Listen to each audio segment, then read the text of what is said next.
Hi everyone, how are you? Are you having a good day? The topic for today's video is mysticism with our continuing co-host Austin Paget. Hello. So, I'm on a business trip right now, and that might reflect poorly on the microphone quality because I'm using a travel microphone. Is my audio good? Austin, can you hear my audio? Yeah, it might be a little bit loud and uh high or not. Yeah, like tenory. Is this better? Is this better? There's kind of like no, that wasn't better. There was a echo in the background like I was by the ocean.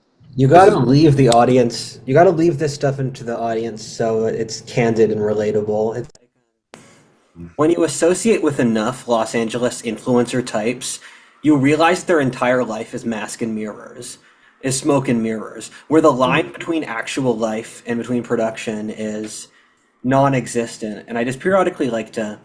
It's a very memeable culture because it lacks self-awareness. But that's not the topic. The topic for this video is literally the exact opposite thing. Um, and it's interesting where when you're looking at this setting, for those of you who are watching the visual thing, is you can see a shadow on the walls of a cave, which is what the greatest mystic of all time. Actually, there's lots of people who could potentially be the greatest mystic of all time. It's hard to pick one because people will literally die over that title. Some say Christ is the greatest mystic, some say Buddha was, some say Confucius. It's said Confucius wasn't a mystic. He was more of the autist on the autist schizo spectrum, where Confucius, you have philosophies and you have religions. This is a tangent, but it's an important tangent. So philosophies are basically structured understandings of how the world works on a rationalistic basis. Religions are understandings of how humans consciously relate to the cosmos. So one of them is sort of a procedural. One of my friends likes to say, philosophy is for the aristocrat, religion is for the priest. Where philosophy was developed through the Greco-Roman tradition of the Romans and the Greeks had master morality. So their idea was you need to master reality and dominate it. And the European reason stems from that. But the thing we forget, and this is going to come up later in the video, is that Greek philosophy is the endpoint of their religious tradition. And it was only taken in a rationalistic form due to the rise of Christian civilization, where when the Christians took power, they needed to take on all of this Greco-Roman intellectual baggage to run a civilization because Christ was a carpenter's son who hung out in the hills, and Christianity's core message is getting people to heaven, the kingdom of heaven, where in the New Testament it's mostly a bringing up the kingdom of heaven on earth. But when you're relating to things that don't directly follow reaching the kingdom of heaven, you have to pull on intellectual traditions besides Christianity. So you saw the Christians take on these huge philosophic traditions from classical civilization, which they used to manage the multi-continental Roman Empire. So when I talk about shadows in the cave, it's a great place to start because one of the greatest mystics of all time was Plato. And we view Plato as a rationalistic philosopher, but he was really a religious thinker for the Greeks, because in Greek civilization, they had this pre-established tradition that there were these different gods that were symbolic sub-regions of reality, and they would influence the world. But the Greeks went through their own atheist and religious and nihilistic phase, at the end of which came the sophists. And the sophists argued that reality is completely determinable by argument, because they were coming from the Athenian legal tradition to win the elections. And so Athenian democracy was very positive, but it did have negatives. For example, sophistry and corruption and that stuff.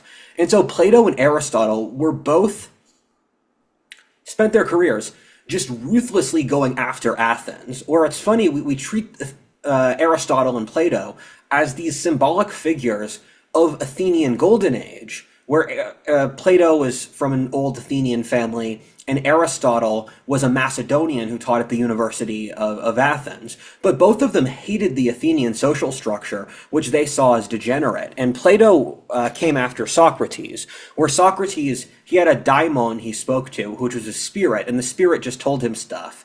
And then he parroted it around him, but then he started questioning the social institutions of Athenian society. The problem was that people didn't actually believe them. So this caused the Athenian authorities to kill Socrates. His student Plato, because Socrates was a popular guy, built his entire life about taking revenge on Athenian society. And this is one of the elements that gets written out, where our understanding of Plato is highly sanitized.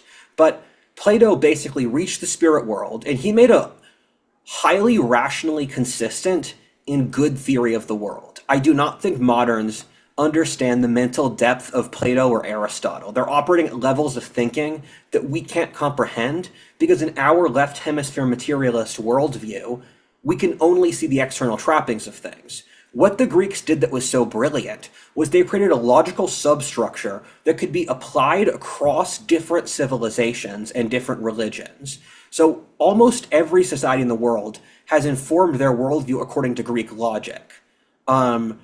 The Muslims have done it, the Christians have done it, the Greeks and the Romans themselves had, etc. So it's a mental processing tool that works across religions, but it came from Plato's understanding of the divine forms. And I think Plato did the best explanation of these concepts that anyone's done, because the way to explain the divine forms, the way to explain these sorts of concepts to modern people that's most comprehensible is Plato, because Plato ultimately pulled from our civilizational trajectory is as dependent upon Plato as it is upon Aristotle.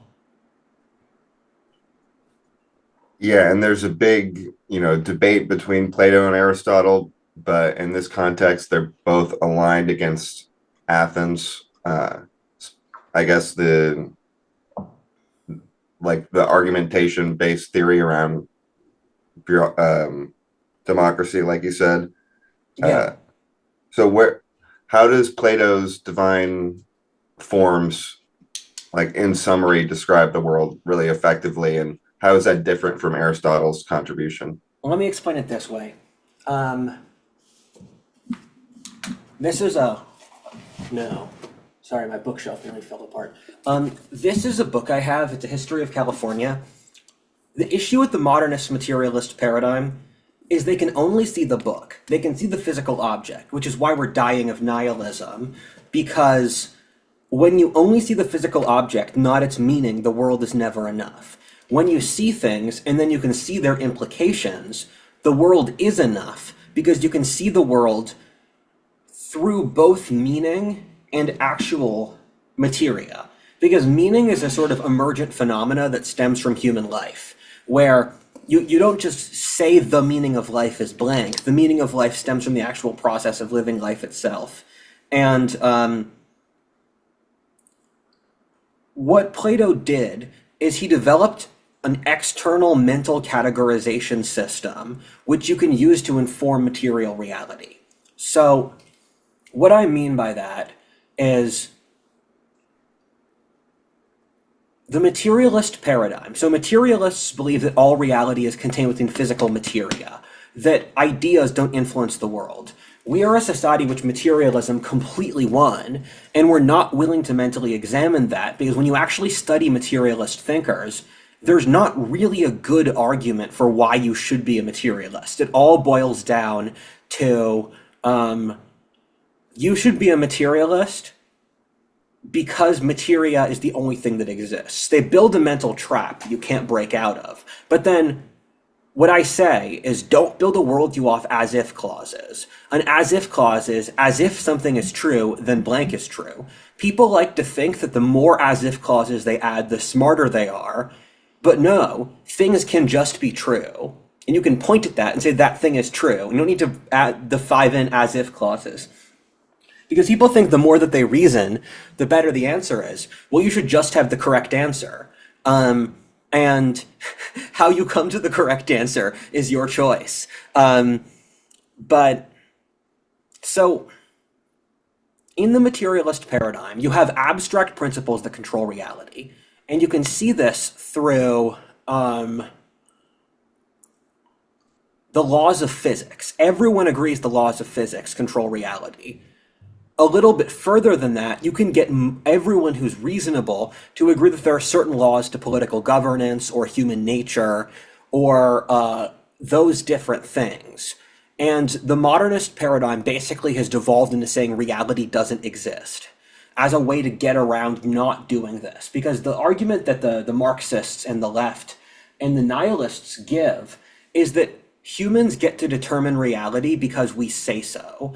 And that's not the case. Humans have a proportionate level of influence over reality to what we can do. So we have a certain amount, but not everything. But then what that means is that our human existences are encumbered by these abstract principles that decide whether or not we succeed. So you have an abstract principle called happiness. You can't touch it, but you have to live through happiness. Then you have abstract principles like the nation. The nation is an emergent phenomena that forms under certain conditions in history, but once it's there, it acts in its own right. And one of the theories I developed is the relationship between the material and the ideal is masculine and feminine, where the feminine is the material, and it's looking to mate with an idea. So bodies need ideas, and ideas need bodies. So when human societies and human individuals don't have religion, they wilt. Or they get filled with negative ideas. When you remove religion, you mean that you're going to add something else to fill the mental void in the society. Whether that be, Christians talk a lot about different idols people put inside their souls, like greed or lust or those different things. And it's basically that in the absence of religion, those negative ideas fill the void. So bodies need ideas, and ideas need bodies. And ideas will happily kill bodies for their own aims, which you see with communism, Christianity, every major world religion. The idea forms in its own right, and it becomes this force which tries to expand out of its own intentions, killing the people involved. This is the whole Jungian, Petersonian point. Ideas have people, people don't have ideas. And so when you look at world history, you're seeing these sort of like idea egregores take over societies and then use them to conquer and consume other egregores. An egregore is a Greek concept for like a group spirit. Because the Greeks had a worldview that fits into this really easily. Because if you read the Iliad, they'll say like Venus was a friend of. I'm making this up. Venus was a friend of Achilles, or Athena was a friend of Odysseus. And so when the Greeks perceived the world as these sort of archetypal principles that you relate to through human consciousness. And so these principles flit in and out of human consciousness. And this is how all societies perceived consciousness before the modern world, where you have these unconscious idea spaces that humans feed off, and then humans can choose which ones they feed off. And so my attitude towards religion is to have a sort of like sex ed understanding of it, where map out different religions. If you pair with this religion, you should know how to date this religion. You should know its personality drawbacks. You should know that it may do blank or blank. My goal is to have because humans can connect with whatever psychological forces we want to through certain methods. World history has taught that. We're genetically identical to the people in different eras of history. But we can't connect to the spiritual forces that our ancestors drew meaning from because we basically made a collective psychic agreement in our civilization to not do so. We made a collective agreement in the modern period that we weren't going to pull from religious forces because it was impossible, and that grew greater and greater. And it's a huge divide between us and our ancestors. It's just a staggering divide. And it's not really stated, but I have too many conversation threads here to go back to understand more of them.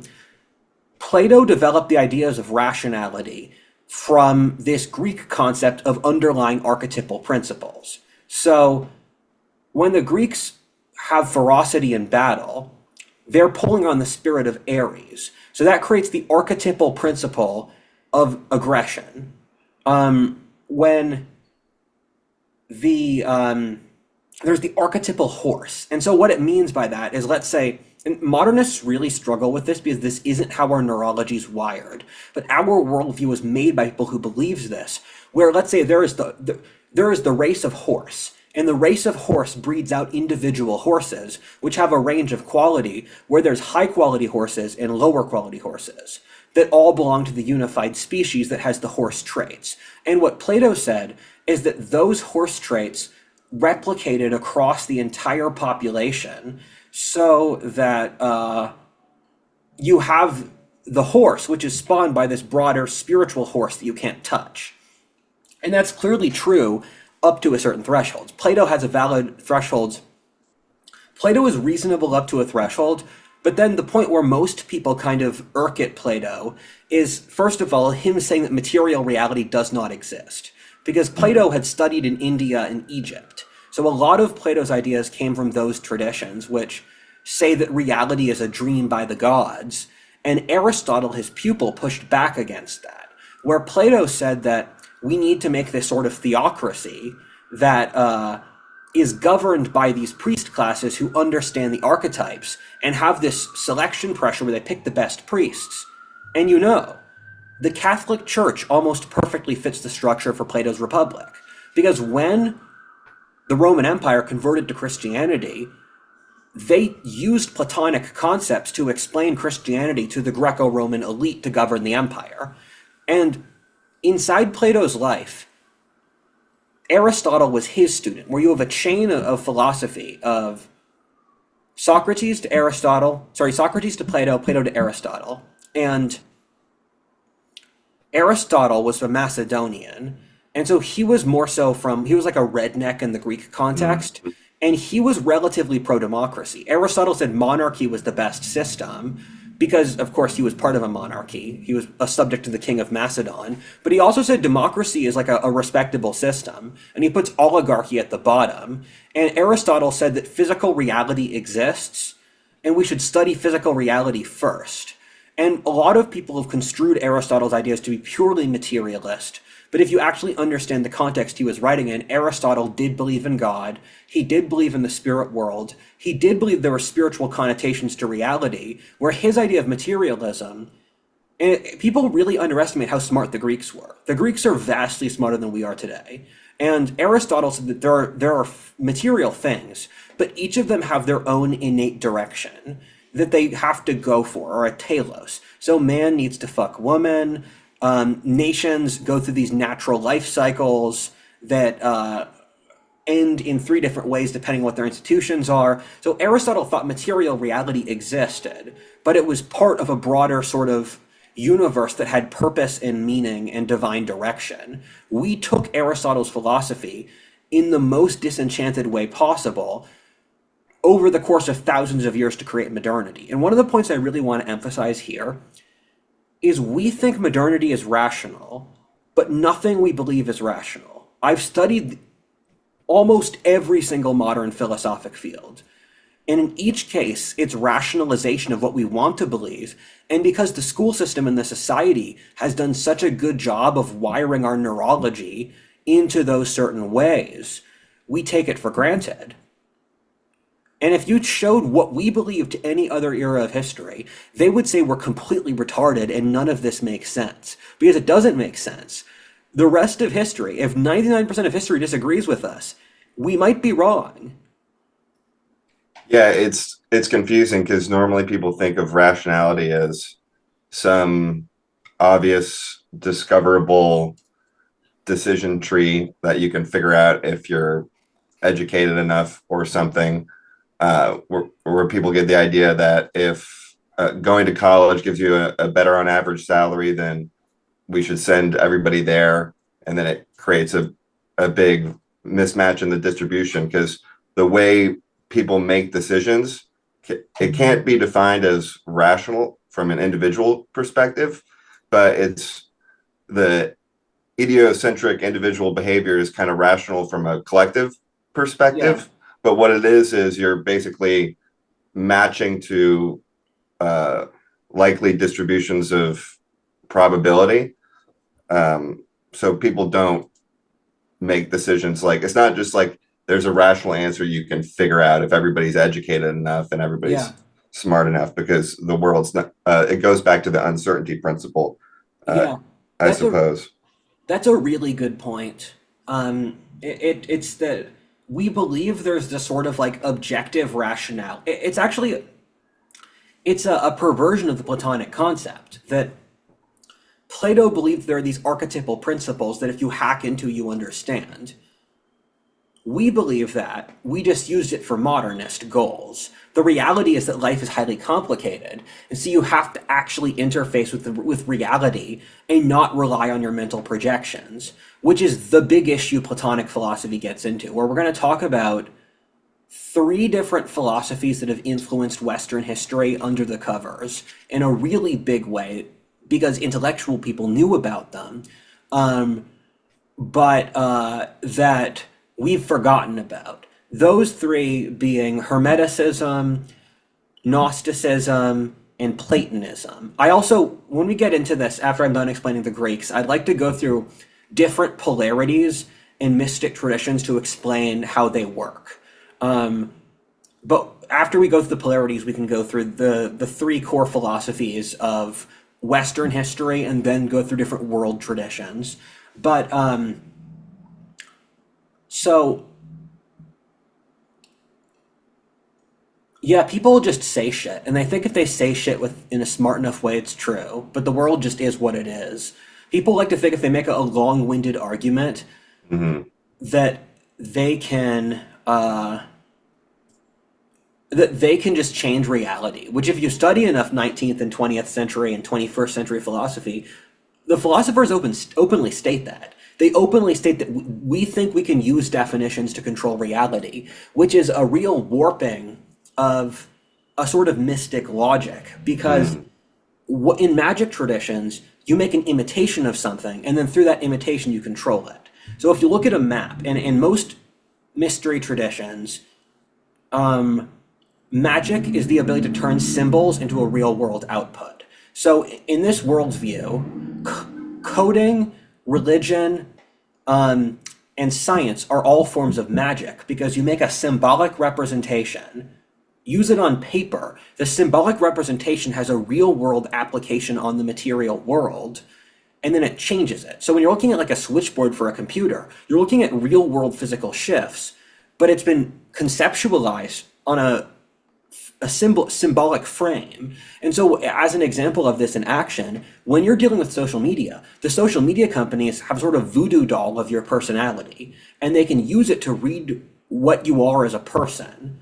And so they can use this to psychologically control you through the algorithm. So people use this stuff, and I like to tell people that if you don't want to think about these sorts of things, what you've done is you've given all these tools to the worst possible actors. And what we've seen over the 20th century is bad faith actors have used these psychological principles to manipulate the public. Where you look at Edward Bernays or a lot of the CIA psychological operations or what the Soviets used for psychological manipulation, and just there was a wide scale psychological manipulation campaign over the Western world, is they all knew this stuff, where they're operating under thinkers who know these things like Hegel or Marx, who had all studied these esoteric traditions.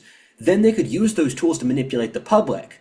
And they made a sort of psychological block for the rest of the public, where the rest of the public thought that the things we are talking about are physically impossible, so they had no defenses for it. It's a really complex psychological bait and switch. Do you understand what I'm saying?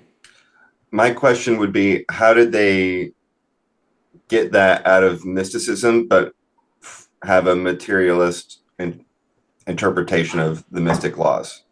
I can answer that, but that's at like the edge of my capabilities. So, Hegel was part of the crypto-hermetic school in 19th century Germany, alongside Nietzsche was part of it. Um, a lot of other thinkers, like I'd say Gustave Le Bon was. I would say that Carlyle was. The way to spot this stuff is each of these schools uses their own language and terminology, so you can look at certain words that are tip-offs. And so Hegel, he has the thesis, antithesis, synthesis, and um, those are principles that stem from that exist in all of these traditions, and it's polarity: one way, other way, other way. So Marx took Hegel's concept, where Hegel was a spiritualist, where he thought the march of history was the mind of God controlling material outcomes for God's aims. So Hegel had this concept: the material is dependent on the spiritual, Mhm. because he's pulling from a Hermetic paradigm. What Marx did is remove the spiritual and say the material is using its own aims. So you're taking principles that stem from the spiritual, then shoving them into the material. And what Marx did, Marx did a lot of really bad things. One of the bad things he did was in the removal of that, he got rid of moral standards, where once you remove the ideal frame, you have no moral standards, because you should assess worldviews by universals, where universals like good, truth, freedom, whatever, and you can assess history by them. Those are ideal concepts. In doing so, you've subconsciously acknowledged the ideal is superior to the material, which is what it's what all world religions teach. What Marx did is remove the ideal, so to say the material pushes its own ends. And I'm reading an interesting book by Bertrand de Juvenal, who was a French author a century ago, and it's called On Power. And one of the points he makes is that once you divorce power from God, the state will balloon to enormous sizes, because once power is no longer wielded in the interests of God, it's wielded in the interests of man. And then over the course of centuries, that's going to be corrupted into the state dominating everything, because the state over the course of centuries has the greatest degree of power, and they will consume the other sociological institutions. So the book goes to different world civilizations to see how there's this cycle of the removal of religion causes the growth of the state, then the state falls apart, then religion gains power again, then the cycle restarts. Right. And in Europe, I remember talking to my professor at the Sorbonne.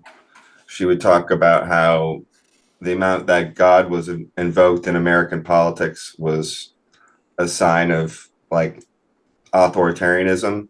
And I explained the perspective that it's it's more like a signal, or that you're not going to engage in that kind of behavior because you're rooted in these principles theoretically.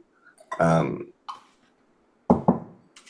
but I forgot where I was. That's correct. Yeah, going Um, with that. because people need to have power structures, and every society which doesn't have a power structure just falls apart. One of the things the left does is they create false promises of utopia to invalidate all of their competitors, because they're judging their competitors against an impossible standard, and then they structure themselves so that they can never be held accountable. What that means is they're very good at propaganda. And there was a point I wanted to make here about how this relates to the ideal and the material, but I forgot it. Um, and so he talks about, for example, the biggest enemies of total tyranny are the nobility in the church and the merchant class. Mm. So it's private enterprise, a strong religion, and like a hereditary nobility, because those are all forces that have long-term entrenched interests in the Mm. stability of society. So what the government does is it attacks each of those three interests, and they tell the general public that it's in their own interests. And then the general public cheers, because people tend to hate the local tyrant more so than the faraway tyrant, and then they don't realize that they become slaves to the state. Right. And I like Aristotle's conception of the constraints of the material world, because it almost sounds like he's talking about the increased momentum associated with physical solidified bodies versus like the spirit world, which is more instantly changeable, I guess, or mutable. So everyone, when they start studying this, prefers Aristotle to Plato. Mm. I used to hate Plato in high school, and then I attained more wisdom and realized my younger self did not have wisdom. Because Plato only really clicks once you've sunk hundreds of hours into thinking about this, because we've educated ourselves in the modernist paradigm so much, which stems from Aristotle. So Aristotle automatically clicks. Plato also makes sense. It's just it takes a long time to get modernist people to like neurologically fit with Plato. Because what happens is that over the course of years, your mind shifts. And I've gone through several consciousness shifts over the course of my life. Each time when you make the jump, the thing you made the jump to appears absolutely insane, but you look back on it and you think, wait, I was stupid for not doing it earlier. And this is one of the things you have to like really inform people of, because we are changing so fast as a society. We're going to have to learn how to do consciousness shifts as a civilization in an intentional way, and people have to be aware of that process so it doesn't drive them crazy. So did Plato have a better conception of the realm of ideals, but was wrong on ignoring the material world? So Plato, you can see Plato as an attempt to create a sort of like Oriental society in Europe. Plato was very similar to Indian philosophy, which was again not a coincidence because Plato went to India and Hmm. Egypt and Babylon. He got his ideas from them. And in those traditions, so their ideas make sense in their paradigm. Everyone's ideas make sense in their paradigm. And Asian societies have spent thousands of years hollowing out their paradigms, figuring out every subconscious detail, just autistically rendering it to the core. But it's very hard to jump from one worldview to another. So it's very easy to look at like Indian or Chinese philosophy and say that's stupid. But until you really understand it, you can still say it's stupid, but you have to like see where they're coming from. That's what level seven's about. And where they're very deep worldviews. But the thing with Plato is his ideal was there's these sort of eternals, and and we reflect the eternals. What that does, though, is it gives the priest class inordinate power, where Plato wanted to establish a totalitarian state that banned music, that created this priest class with a rigorous selection, he's invented the noble lie of lying to the public, where the idea of the Plato's cave is that there's material life, and we live it.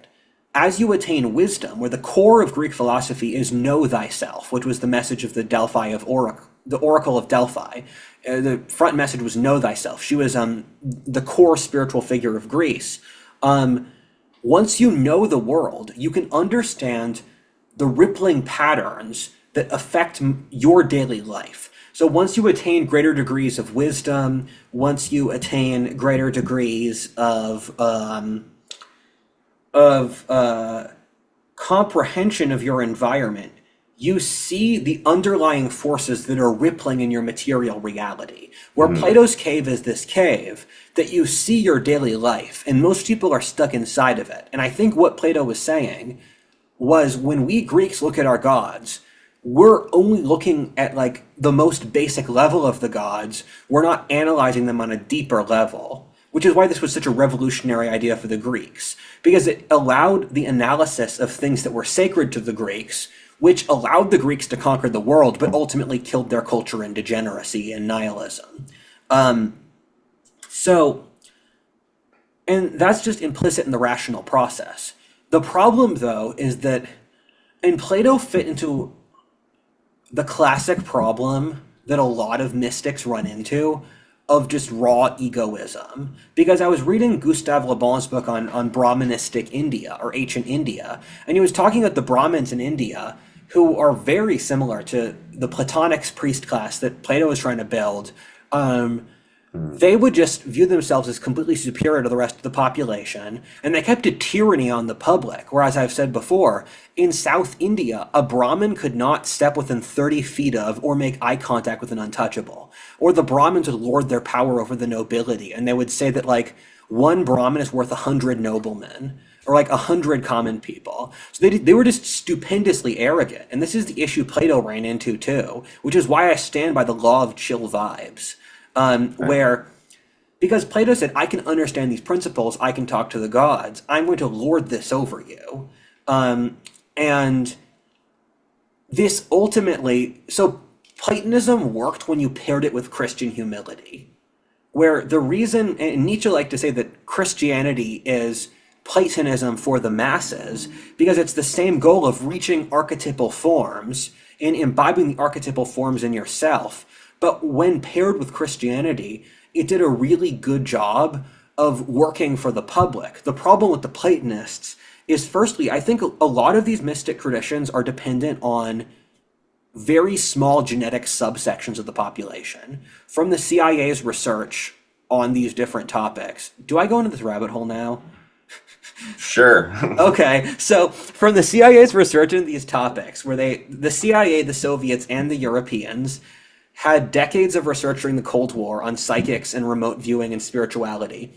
And the conclusion they came to was that 1% of the population had abilities in proportionate to the other 99% combined. So what you're looking at with a lot of these mystic traditions, and the reason they stay in hiding, is you're dealing with fairly small genetic portions of the population, um, which, um, and then it's highly complex topics, which is why you have the coded messages. It's why you have the multiple tiers of consciousness, because you're trying to figure out, does said person have the genetic gifts we need? Also, what is their moral character? And what are they interested in? When you understand those things, you can apportion responsibility to them, but those are things that people only understand once they have like a sort of grip on something where you know what I mean, It's right? not scalable, Yeah, it's basically, not scalable. in an interactive way. Well, it is. It's called the Catholic Church. Wow. So we're gonna go through. This is I think I explained the so before I get into the Catholic Church, my comprehension of these things to explain them is there is clearly an ideal plane of existence which ripples Mhm. onto the material plane. Is clearly somewhere where the laws of physics exist because the laws of physics manifest over material reality. If something manifests over reality, it must exist. So there has to be archetypal principles.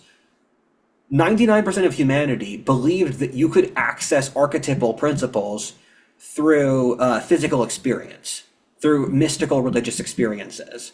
So the way the rest of history viewed this stuff is you have the principles, and then you can relate to said principles and sort of like enter into a bond with them. And what different religions and different societies tried to do was establish those bonds, and then they would take gifted individuals, would talk to them, accumulate information, and then feed it to the general public, which doesn't have those genetic gifts. So when you're looking at world religions, assume they work, because the entirety of human history operated and built their civilizations off that assumption. And so it worked enough across civilizations that that they could build their entire lives around it. And so you have the principles. Humans have reason to believe they can interact with said principles. And so mysticism is the art of going sort of leaving Plato's cave. The Mhm. individuals who leave the cave of seeing the manifestations of material reality to see the underlying things that create material reality. Does that make sense? Yes. So just try and summarize. Plato and Aristotle relatively agreed, besides Yeah. Plato's neglect of material, that you have the ideal plane and that the material is kind of derived from that. And so is the difference between them that when Aristotle studies the material to kind of reverse engineer and figure out the ideal versus Plato just meditates on the ideal, but those are two different ways of kind of trying to figure it out. Yes, this has been a recent. This I think this has become the mainstream belief now, where there was a 20th century paradigm that Aristotle and Plato were in opposition because one was materialist and one was idealist. What 21st century authors tend to believe is they were more amenable to each other. And also keep in mind that they were friends. Aristotle was Plato's student. They studied the same academy. Aristotle said that Plato was a huge influence on him. Now we tend to think that Aristotle's worldview fits inside the Platonic worldview to a greater degree, and they're describing different things. But there are core differences where Aristotle does believe that the material exists in its own right, while Plato does not. I'm more Right. on Aristotle's side. And so Aristotle, like we said, Aristotle's probably right there, but Plato had a more evolved conception of the ideal. But Yeah. Aristotle's philosophy of discovering the ideal through the reverse engineering of the material might keep you more limited in discovering the ideal, but it's also a grounded way to Yes. access it. So it's probably good to like go back and forth Which is the as a which is the grounding Western mechanism. tradition, where Mm. Aristotle and Plato were both Wow. huge at the time, for centuries afterwards.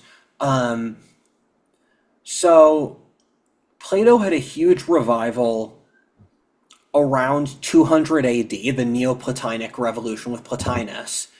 Platonism was also bigger in the establishment of early Christianity. Once you get to the High Middle Ages, Aristotle won. And Aristotle kept winning from the High Middle Ages onwards. In the Renaissance and a few periods like the Baroque, you have some Platonic murmurings, where Platonism was this underlying philosophy of Western history.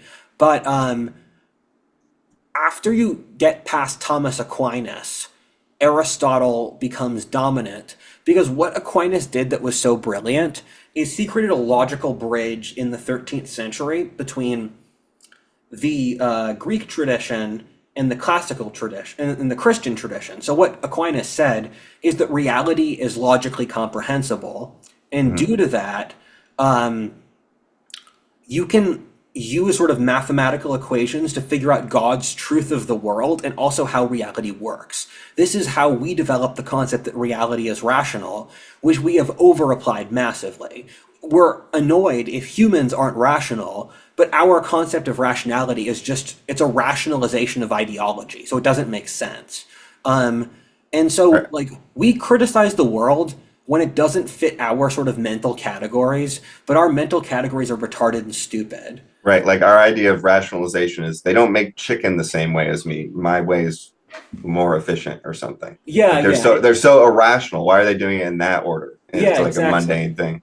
Um, and so, uh, um, I'm going to explain mystic traditions through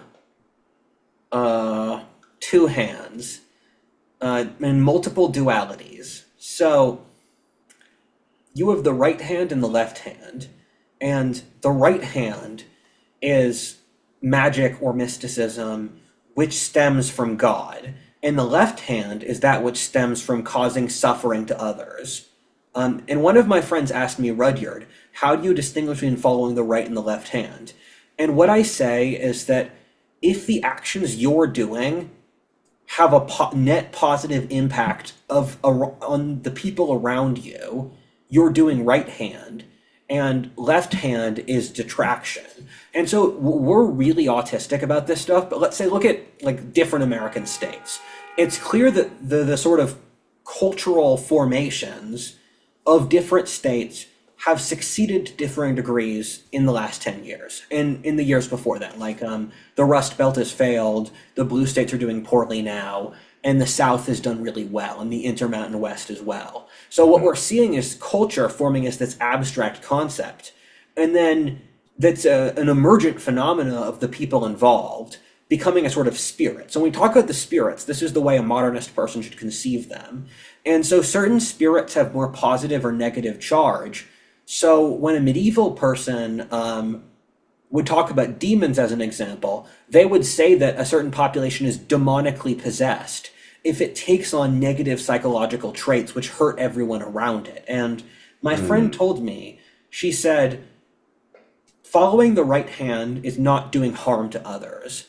And I said it's not that easy, because once you get to a high enough level of power, you have to administer harm and suffering for your position of responsibility. There are times when leaders have to fight wars in order to just responsibly govern their nation. And so that's why I stand by, do you add energy or detract energy? Where one of the most common mystic principles across the world traditions is what you do unto others is what you become. And I find this interesting historically, because you look at empires very frequently have the ends that they gave to other societies around them, where Britain colonized the world only to have the world colonize Britain. Rome conquered the world only to be conquered itself. Mongolia destroyed all of Eurasia, turning into a wasteland, only for Mongolia to become a wasteland. And so I follow this, and it's not infrequent that what an empire does to its enemies is what it ultimately becomes. It's comparable to how when Britain conquered India and they installed socialism in India, those very same techniques went back to Britain, because frontiers create the trends you see manifest in the middle of the empire. Because wherever you face chaos, you have to innovate, and then those things ripple outwards. Yeah. Innovation either comes at the very most core of empires, like imperial courts or literary salons, or the frontiers, which is polarity, another principle. There's a bunch of these. You guys, the Kabbalion, which is part of the Hermetic texts, that does the best job of going through each of these different principles. So, any questions of the right or the left hand? Yeah. Does the right hand and the left hand relate to the material and the ideal? Does one correlate to? Yes, thank you. They also relate to Interesting. the right and the left neurological hemisphere, where we know from psychology that humans are very good at picking up intuitive points, especially about our bodies, that we wouldn't think. Where like people can intuit when they have it's called friggin' pain. Pain is your body intuiting that there's an issue somewhere in your body that isn't directly neurologically connected to your logical systems. And keep in mind that like 90% of human thought's unconscious. So it makes sense that there's methods to relate to the unconscious that don't make sense to the conscious mind. But I am a dinosaur. What was I going to say? Right hand, left Oh, hand. yeah. So the right hand's neurologically, and this is from McGilchrist's work, and he's a great neuroscientist. The right hemisphere is capable of seeing an entire equation, and it views things in their context, the meaning, the emotion, things occurring over time. And then the left hemisphere can only see things through the lens of money and power and control. And it's the hemisphere used for manipulating things and controlling things. So when you're neurologically dealing with a living thing, you use the right hemisphere. You have to relate it as an interactive person. What a lot of people don't get about religion is because the machine has completely taken over our worldview. If something doesn't operate as a machine in our society, we can't understand it. Which is just, it's deeply sad, and it's heartbreaking we've gotten this far. But when you're dealing with, when you think of these spiritual forces, the ancients perceived them as talking to people and building relationships with people, because that's how they structured all the relationships in their lives. So their idea is you talk to them, you build a relationship, you consistently give them trust, you get trust back.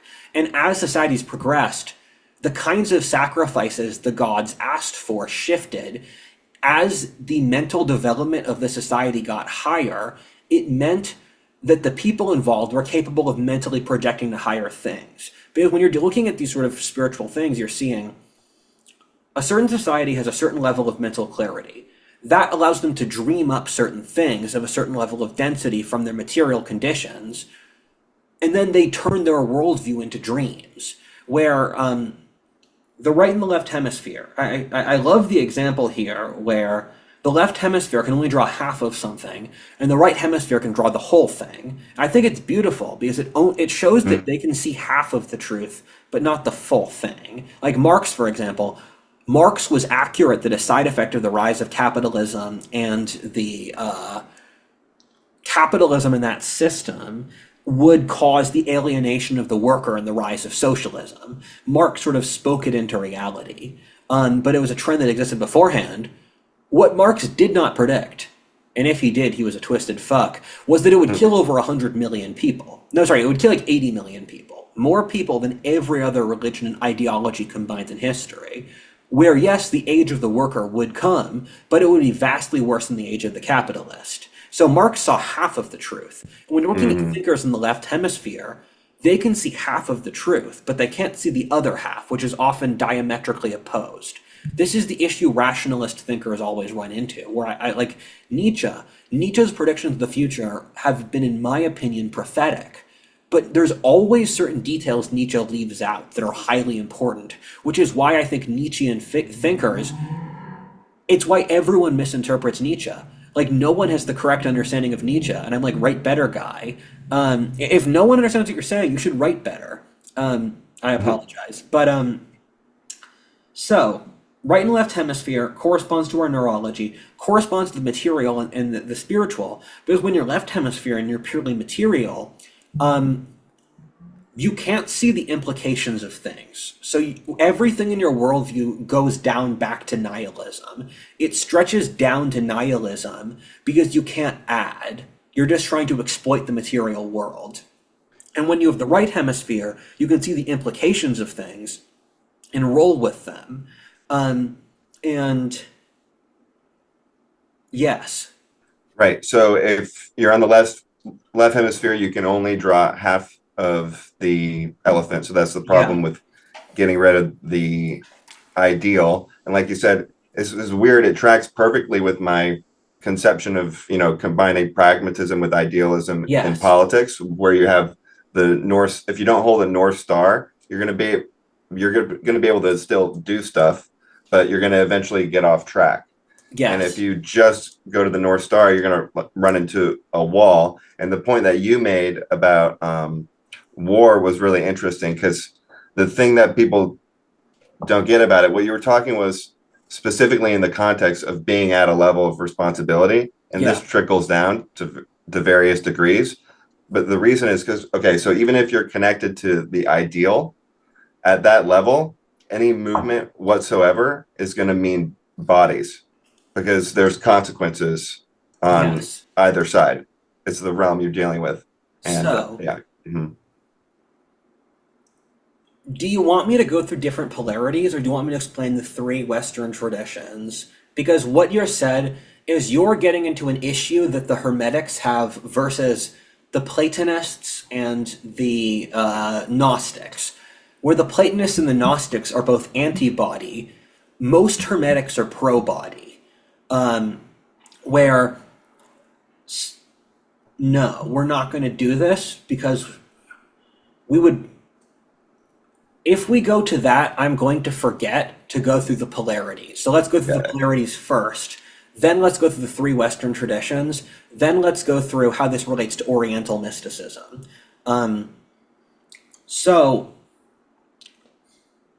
right and left hand. Then you have masculine and feminine. And this is one of the core concepts. And I like using the masculine and the feminine to explain the archetypes, because it's such an obvious archetype. We've all spoken to men. We've all spoken to women. We know they're different. Or we all in our hearts know they're different. And so in various mystic traditions, the masculine is doing and the feminine is being. And so in Taoism and Hermeticism, which are the alchemy religions, there's Eliade thinks there's Indian alchemy. I haven't read his book on the topic yet, but the Western alchemical tradition stems back to Egypt. The Eastern alchemical tradition stems to China. Both of them are based upon the masculine feminine, and the idea is masculine does. The knight kills the dragon. The dragon is the force of the chaotic feminine. Then he fucks the feminine, the princess. Knight kills dragon, fucks princess, makes child. You have two oppositional forces, masculine and feminine. The masculine has to domesticate nature and achieve. After it does so, it can fuck the feminine and pass on to the next generation. And so women have to store chaos inside themselves with children, because chaos is the force of creativity. You can't have creativity without chaos. So women store chaos inside themselves. They have to conquer internal chaos, because I get the impression having a child is horrifying. It must be terrifying to shove like a football between your legs. I think that weighs on women. And for men, it's killing things and conquering land and cutting down trees and, like, I don't know, building Lego sets. Men conquer chaos in the world, women conquer it in themselves.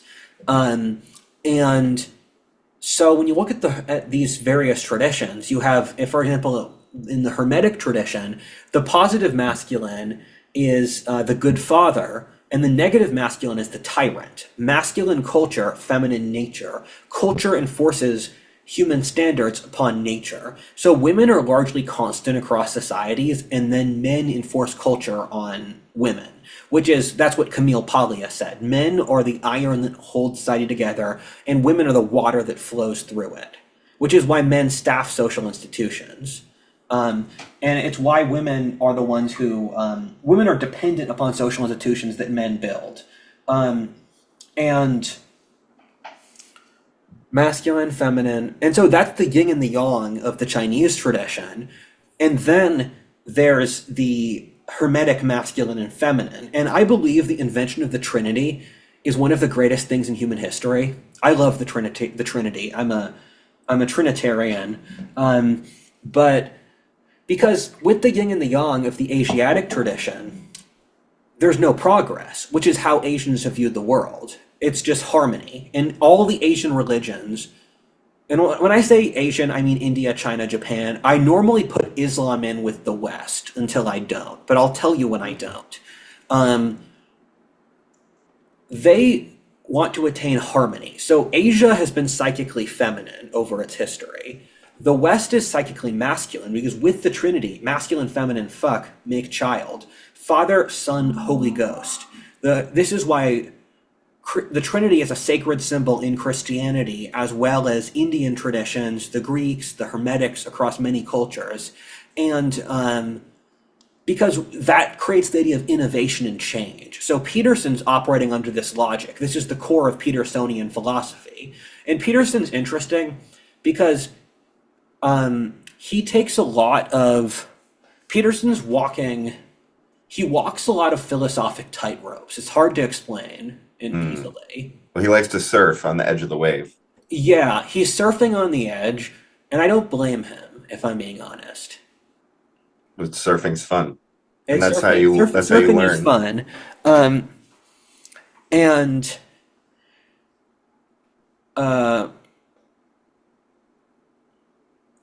a point I just want to say for, like, I said, like, you can make spiritual sex ed. And what I'll say is that in the manner that you would be careful about who you sleep with, you should be careful in these regards. Because madness is infinitely large, and madness is held together by psychic walls of civilizational stability. Those are religions. Religions are sort of psychic shield walls. The people inside the societies can trust, this is how I perceive the world, this is how everyone around me perceives the world, and we're going to uphold reality together. And so this is why most world religions have punished dissenters, because they're literally attacks on the collective psyche of the society. And certain societies understand if we let a certain amount of attacks exist, what it does is it actually strengthens the collective psyche. But once it gets beyond a certain proportion, it falls apart. And then you see civilizational collapse. And if a civilization loses its sort of psychic shield wall, it's going to die, because it won't be able to cooperate. And that's what the West is experiencing now, where the West had every single variable going for it except a failed religion. And that one variable destroyed us. We had infinite food, infinite luxury, infinite military protection, political freedom, where Quigley, writing in the 60s, said that the West either needs to have a spiritual revolution within the next lifetime, or a cancerous anti-religion will destroy the West. And his prediction was that said revival would occur, where he titled his book Tragedy and Hope. Because his hope was the tragedy of the world. tragedy of the world wars would spark introspection about the fallibility of mankind, which would allow us to have a new philosophic breakthrough.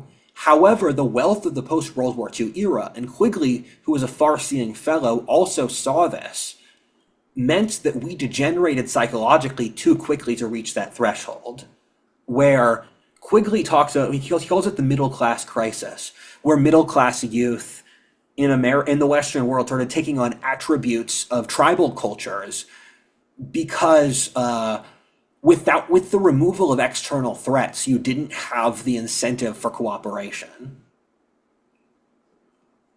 So they basically needed the psychological breakthrough that we didn't get. And before the shield wall breaks, it hardens because we're not able to evolve on that level. Things will work out. Yeah. Oh, right. Well, it already broke, so we're already recovering the pieces of the shipwreck.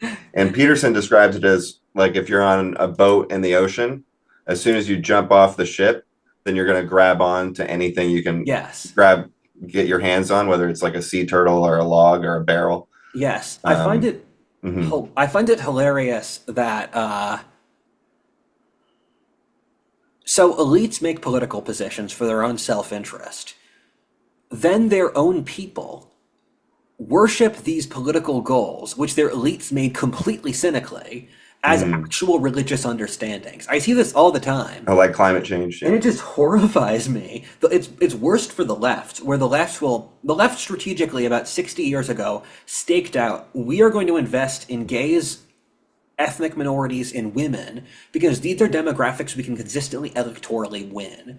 The leftist public made these religious goals that they had to push, which were originally cynical calculations by their own elites. And on the right, I see it all the time, where it's just infuriating that people see shit on Twitter, and then it's their entire worldview. People see stuff on social media, and it's their only frame for reality. And I'm like, my guy, read a book, watch a documentary, like actually grapple with the information you're dealing with yourself. Don't grapple with someone else who has an incentive to lie to you.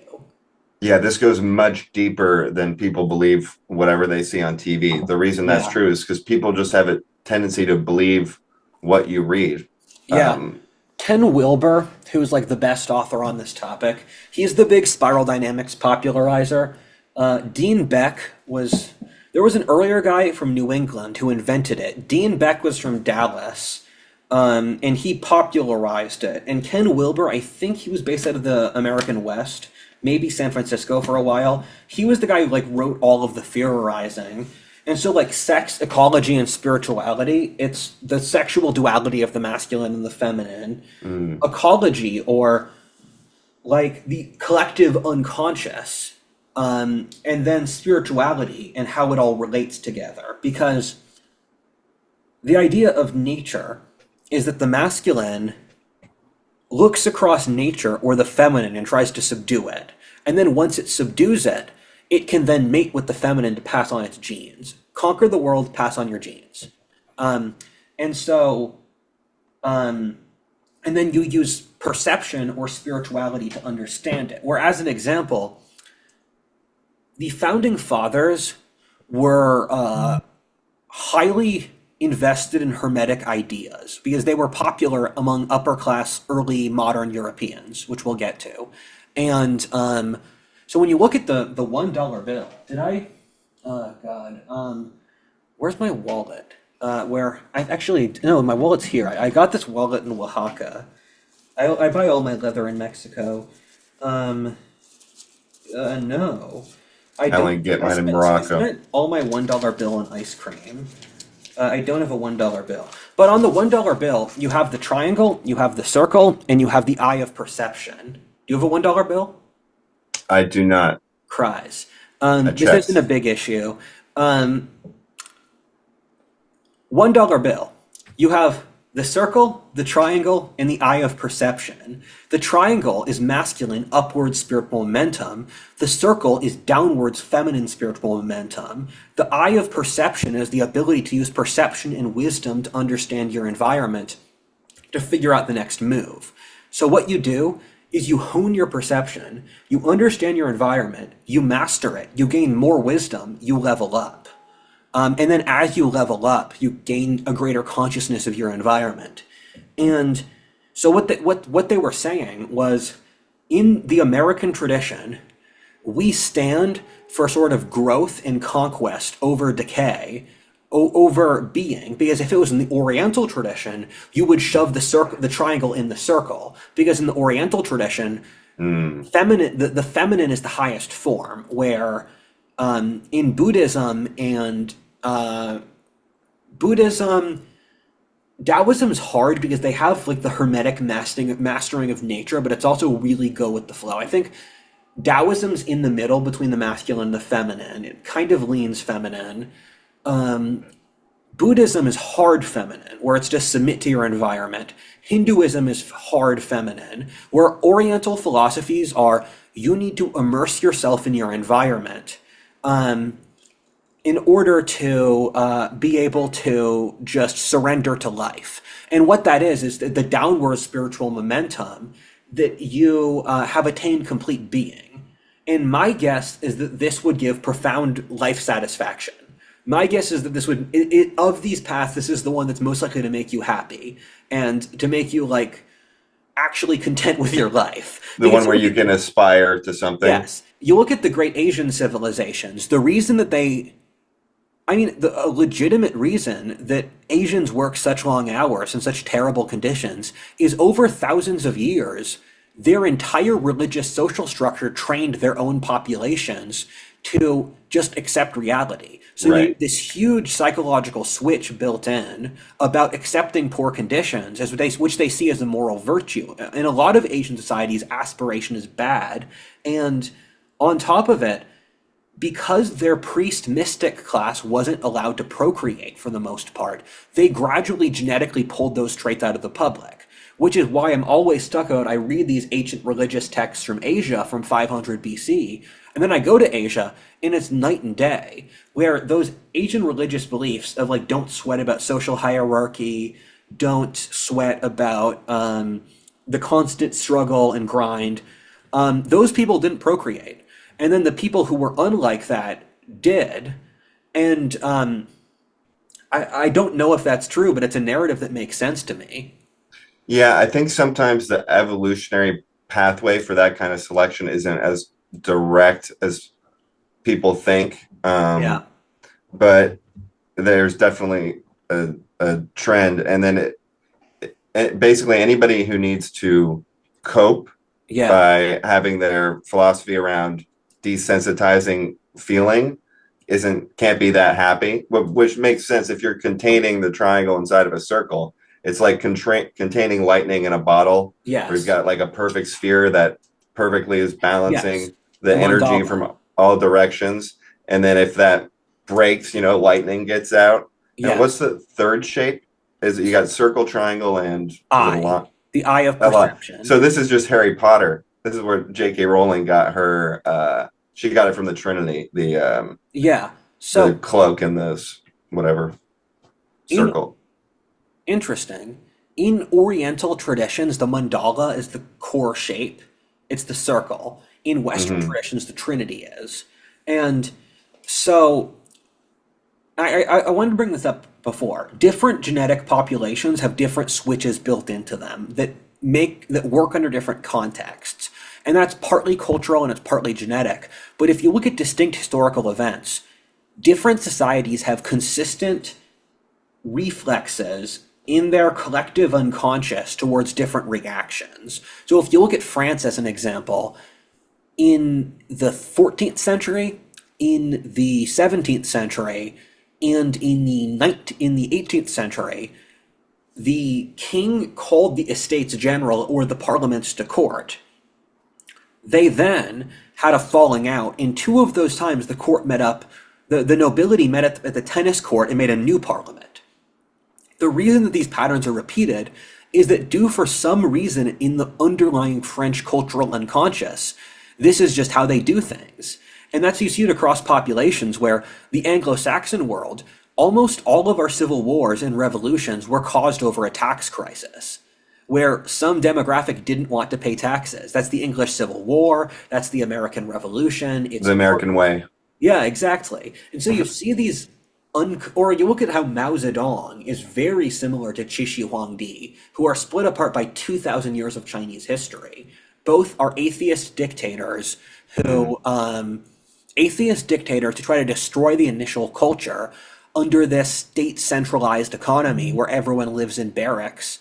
And then their regime falls apart after a single generation. It's since built into the Chinese collective mind is this switch that they do under pressure. So these exist, and I think Asians they have switches for both being super materialistic and also being super like spiritually chill. They have both. But the Oriental tradition is attaining sort of like acceptance of your environment. In the Western tradition is attaining pressure, so that the pressure explodes. And it's this is of the masculine feminine. The masculine is the tree, and the feminine is the cave, where the feminine, like the womb, produces things out of the cave, and the tree spurts upwards. Over the National Mall, we have the obelisk, which is a very overt Hermetic thing because the obelisk is from Egypt, and the obelisk is a dick. It's a sky. It's an earth dick impregnating the sky in Egyptian mythology. Then you have the green field, which is another principle for the feminine. So there's the field that gets impregnated by the dick. So these were ideas that were in wide circulation among the founding fathers because they were in wide circulation across upper class Europeans going back to the medieval period. So it was big in the Renaissance. It was big in the 17th century, so the development of science. And to go through the different polarities, so you have right and left hand, you have masculine and feminine. We've also encapsulated them between the Oriental and the Occidental tradition. What I'll say as well is that I love that my anthropological triangle got popular online, where I made an anthropological triangle. Three corners are the Western tradition, Western individualist, Asian, so Japan, Anglo-Saxons, Africa, and the Third World, where is your society incapable of establishing political authority in one corner? It's, do you establish a high trust society based off individualism or based off the collective? So I built this because most anthropological data sets just have a single binary of Japan to America. What I found, though, is there's lots of stuff that clusters in the middle that doesn't fit. And so I made the third triangle outpost of this is like a low trust society. And so to go through this, you have the Western and you have the Oriental tradition, then you have the shamanic tradition. And the shamanic tradition is wildly popular across the world going back in thousands of years, where the earliest art we have is shamanic, where lasso in a cave in France from 20,000 years ago. It's beautiful art. It's better than the art we have today, if I'm honest. It's very like trippy and psychedelic. It's all about the animals, because in their worldview, at the lowest stage of spiritual development that we know of for human societies, humans are animistically part of the world. So what the shamans do is they suffer pain and they sort of try to get to the edges of human consciousness. And then they use this to learn skills to bring back to help their people. And so what the shaman, and so it's funny. There's among a lot of native cultures, there's a joke that if you're not mentally ill, you shouldn't be a shaman. That like you need to be mentally ill first to have the drive to be a shaman, because in all of these cultures, religion was the solution to mental illness, which is something we like psychologists never examine today, which is just insane. I think it's because if psychologists started comparing themselves to religion, they'd come up so short.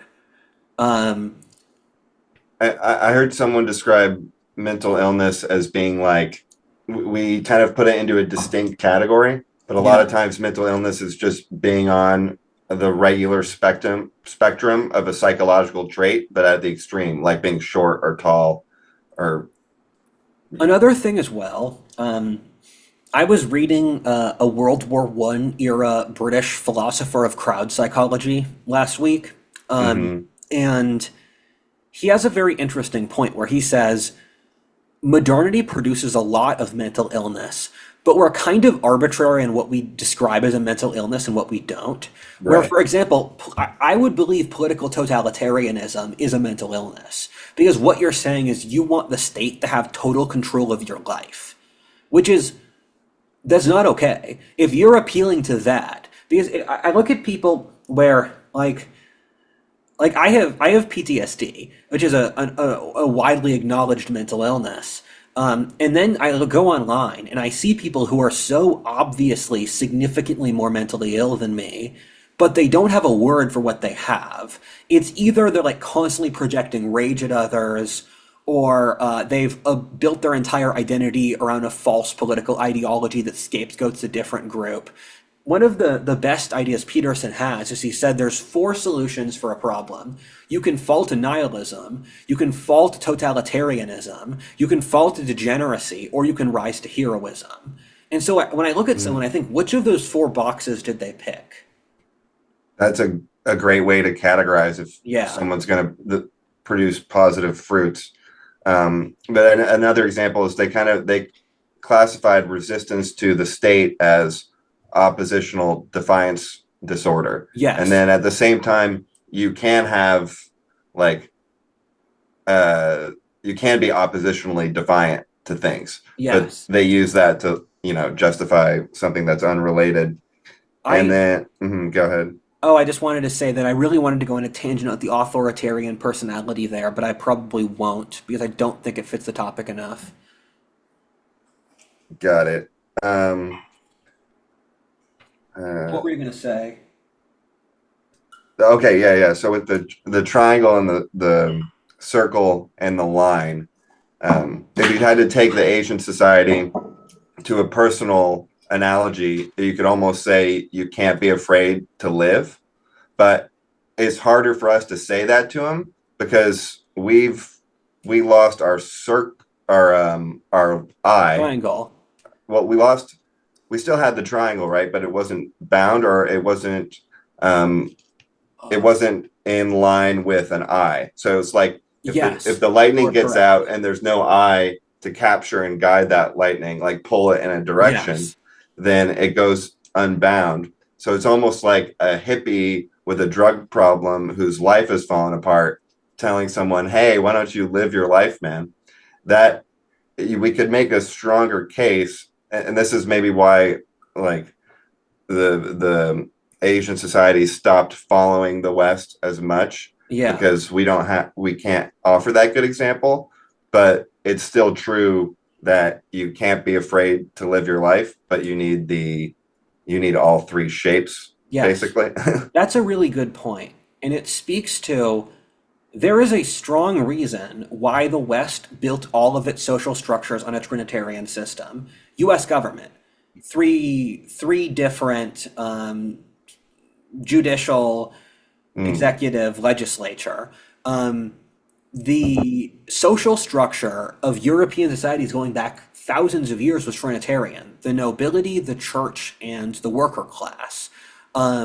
The French Parliament was Trinitarian. Capitalism is Trinitarian, where you have market forces competing against each other, which jostles to a third outcome. mm, Democracy is parties competing against each other creates third outcome. Science is where you have two hypotheses and test them against an outcome. The mm. West's social structures are built off Trinitarian principles because these were concepts that educated people understood and they put them in. The problem, though, is that once you get processes like these going, they can get carried away very quickly if you don't know how to spot them. So what happened is that we basically unleashed the power of these forces in materia without the ability to perceive their consequences on an ideal basis. So, as an example of that, um, science was natural science, where the first version of science was science is a concept that's from scientiam, which is Latin for knowledge. Um, Natural science was an alchemical idea that you study the world and use it to improve your consciousness. And there was the unity of religion, science, and mysticism, where science was understanding God's creation, but it existed through a Christian worldview. Because what the medieval thinkers taught, and I agree with this, is that from lots of physics research, and there was a huge result that came out about this recently. I'd love to talk about it. And it was crazy where my friend Mark Andreessen released last year that the US government had been blockading physics research since the 70s. And I had figured, I thought that already because I was comparing. I'm not particularly good at science, but I read a few books on the topic. And I had picked together, I'm thinking, wait, there's an obvious solution to the physics paradigm that people haven't done. And I thought, this is weird. There's someone else should have thought of this. And I thought, wait, if the government's holding this back, because if physics opens the door to the idea that there is God, the managerial class is not going to be happy about that. Because the managerial class has to control reality, and they think there's an authority higher than them that can create minimizations on their power is highly dangerous. It's also why the CIA and the other extensive research in the spirit world was covered up till the 2010s. I would have released that stuff immediately if I was in the government because it's dope information. So I knew that the federal government had been blocking this stuff. And then a few weeks ago, I saw the thing where they said that the new science research says that reality is not locally real. And I thought, no shit. Like, that was the obvious conclusion from all of this, where locally real means it exists distinct from perception, which is what we had gotten from several experiments beforehand. And the idea that human perception of reality affects reality is obviously true, because you look at Western history, and it's the intellectual creation of the collective unconscious of the European peoples. That's true of every civilization. The building we're in was dreamt up by a human mind. Gustave Le Bon says different religions compete over what fantasies they want to recreate reality from. And he says human history is driven by fantasy, not rationality. And that's true. So societies pick fantasies and they try to reorder materia. And it's interesting that through the process of evolution, when our minds were the size of cells, the only competitors we had were other cellular life forms. When they were at the animal stage, the only competitors we had were animals. What happened is that as our minds and our consciousness grew, the complexity of the game we were playing was approximate. So what that means is that evolution's only gaining critical mass power once the conscious ability of that given stage of evolution was equivalent to it. So what that means is that the reality we're in is literally being dreamt up by the collective biosphere of, or the anima mundi, to take a Hermetic term, where actually it wasn't just the Hermetics, it was Christians, it was Platonists, Gnostics, the entire Eastern Mediterranean.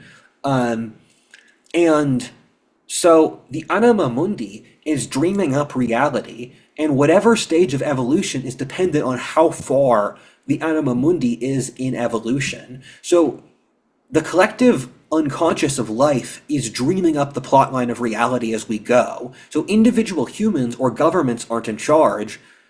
The life force of Earth, or God, sets the plot. Right, the manifestation of the subconscious or the dreams. So like when you imagine the concept of a chair in your mind, and then you try and find material to like construct it crudely in that approximation of the shape you imagine, then the ideal form is still something real, which the ultimate material result of it originally came from. Yes. Like idea to material. Exactly.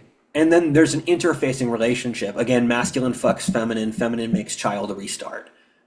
A man makes an idea, builds the world, then passes on his genes, the idea grows.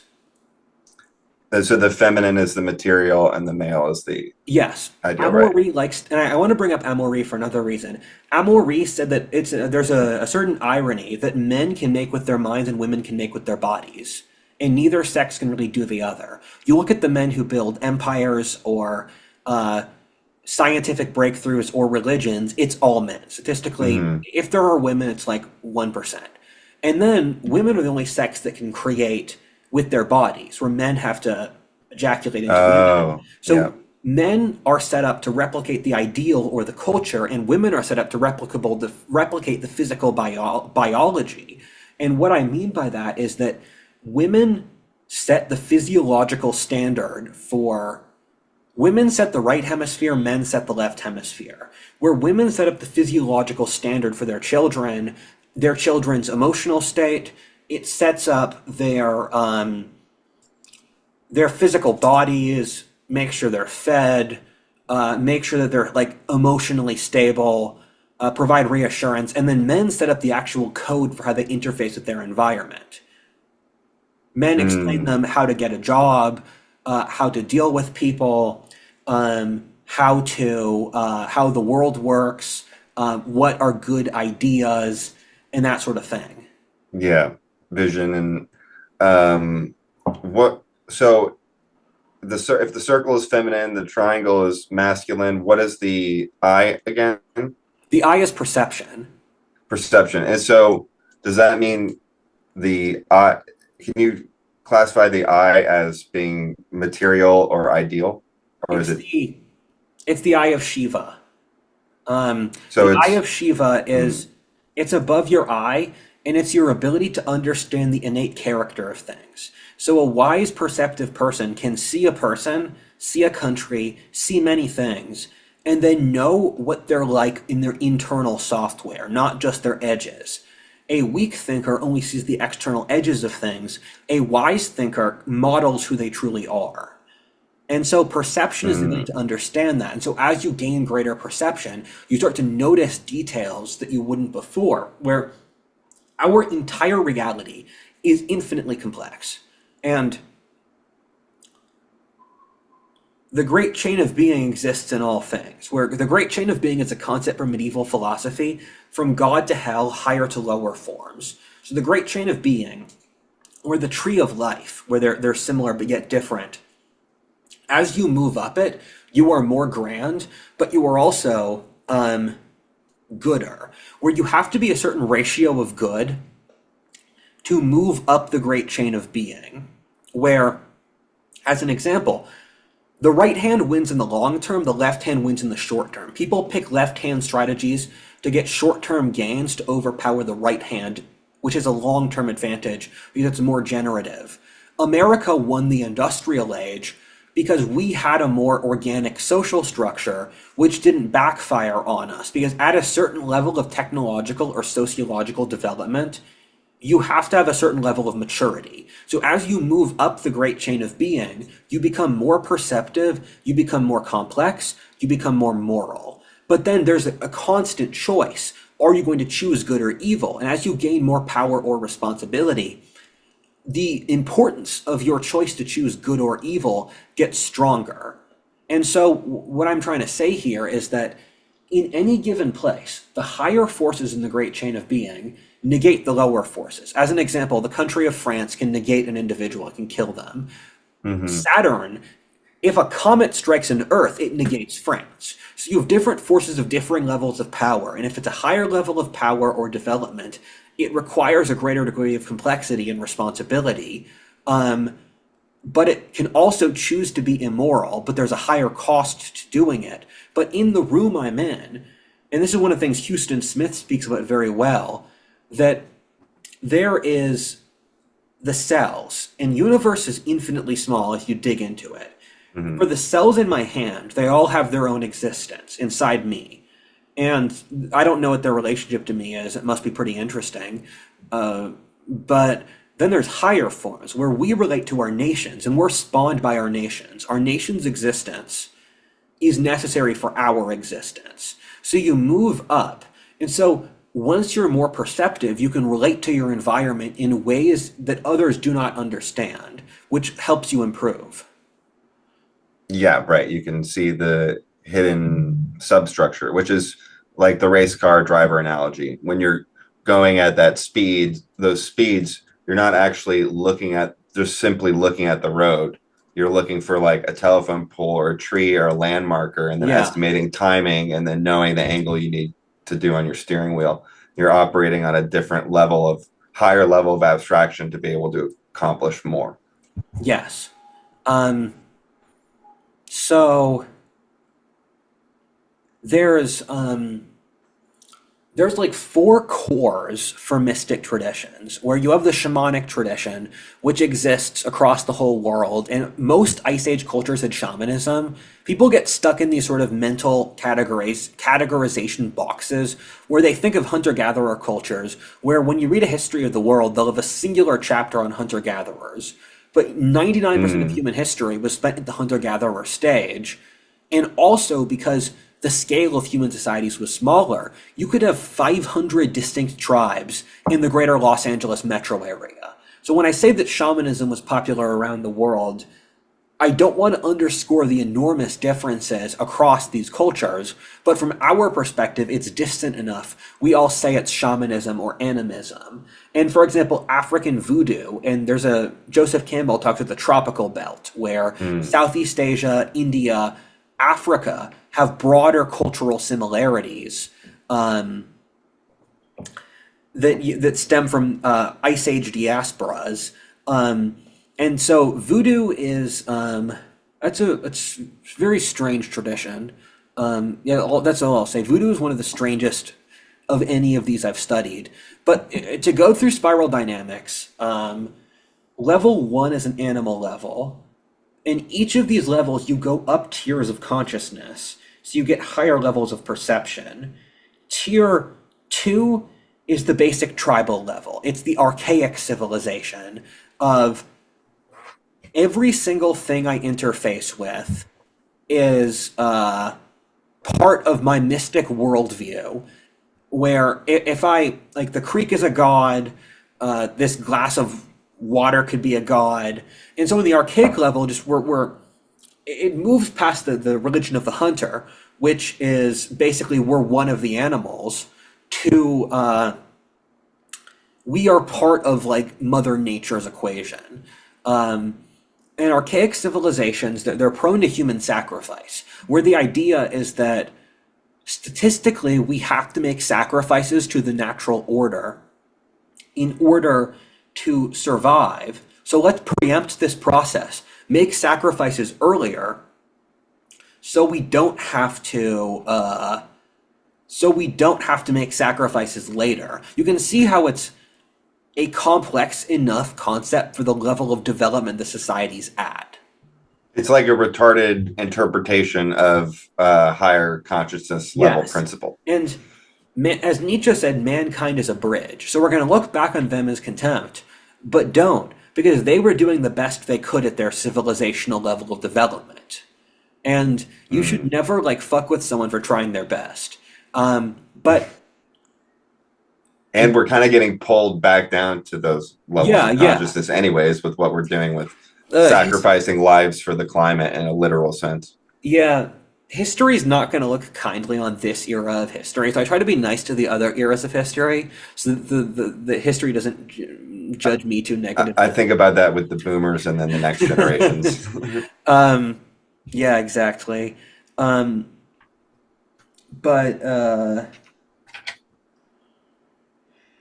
God, life's a funny thing.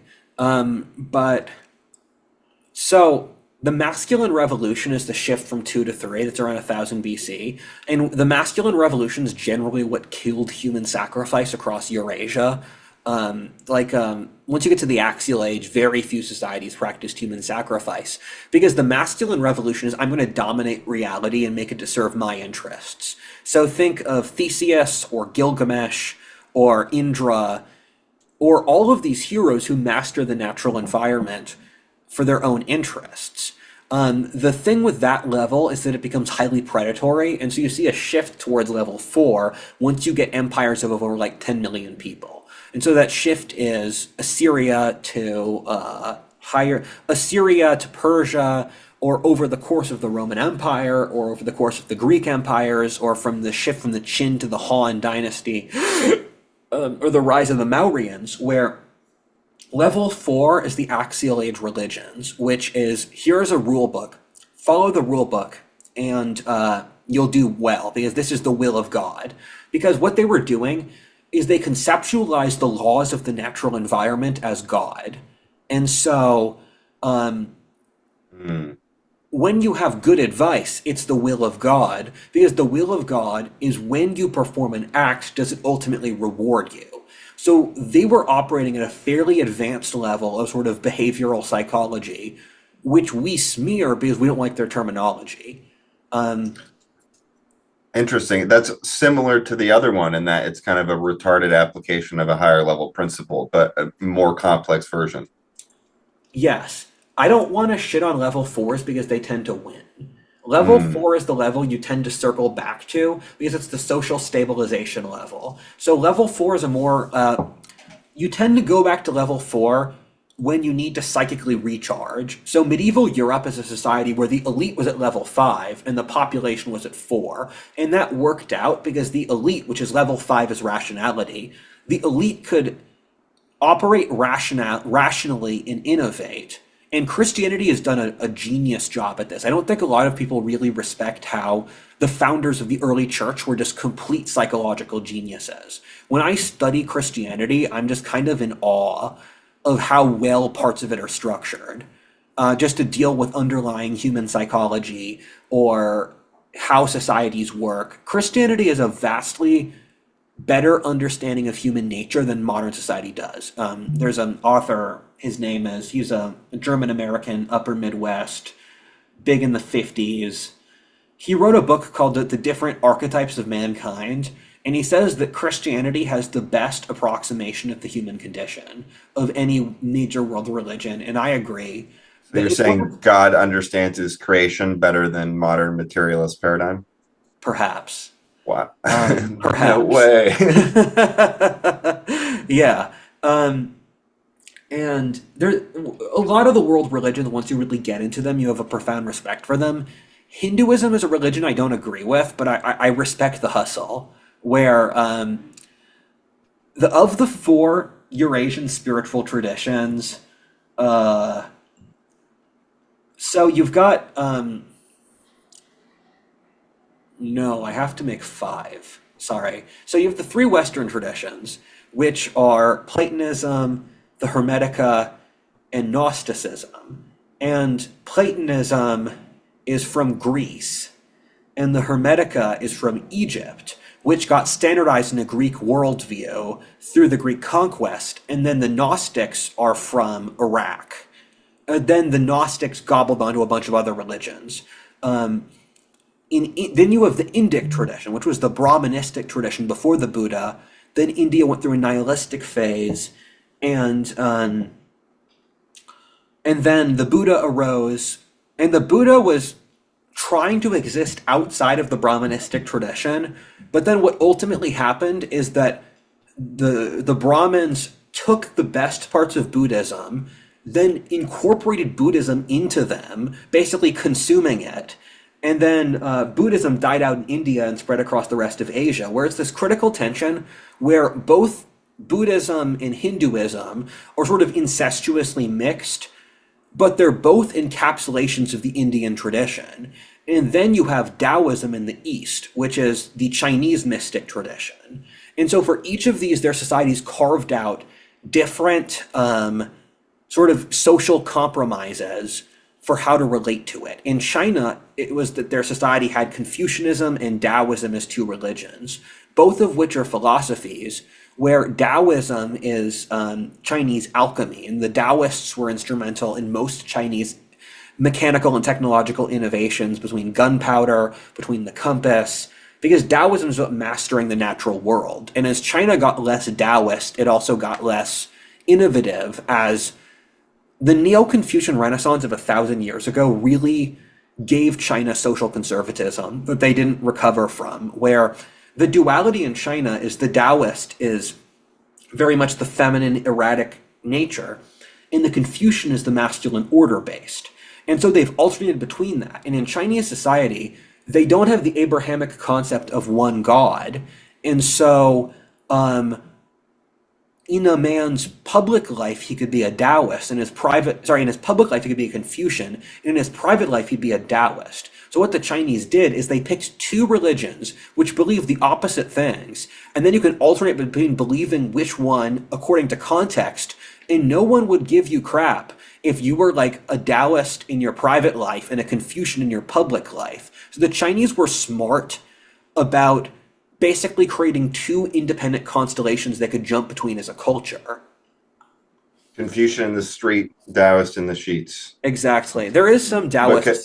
There is Taoist sex magic. It's about like holding in Interesting. your semen as long as possible. Because in Chinese tantric sex magic, the man gives energy to the woman. So the way you deal with this is that you edge as much as possible, but then you don't goon. And so by edging for so long, you're building up energy, but by not Right. gooning, you're not releasing it into her. So you're having intercourse, but like she never gets your seed.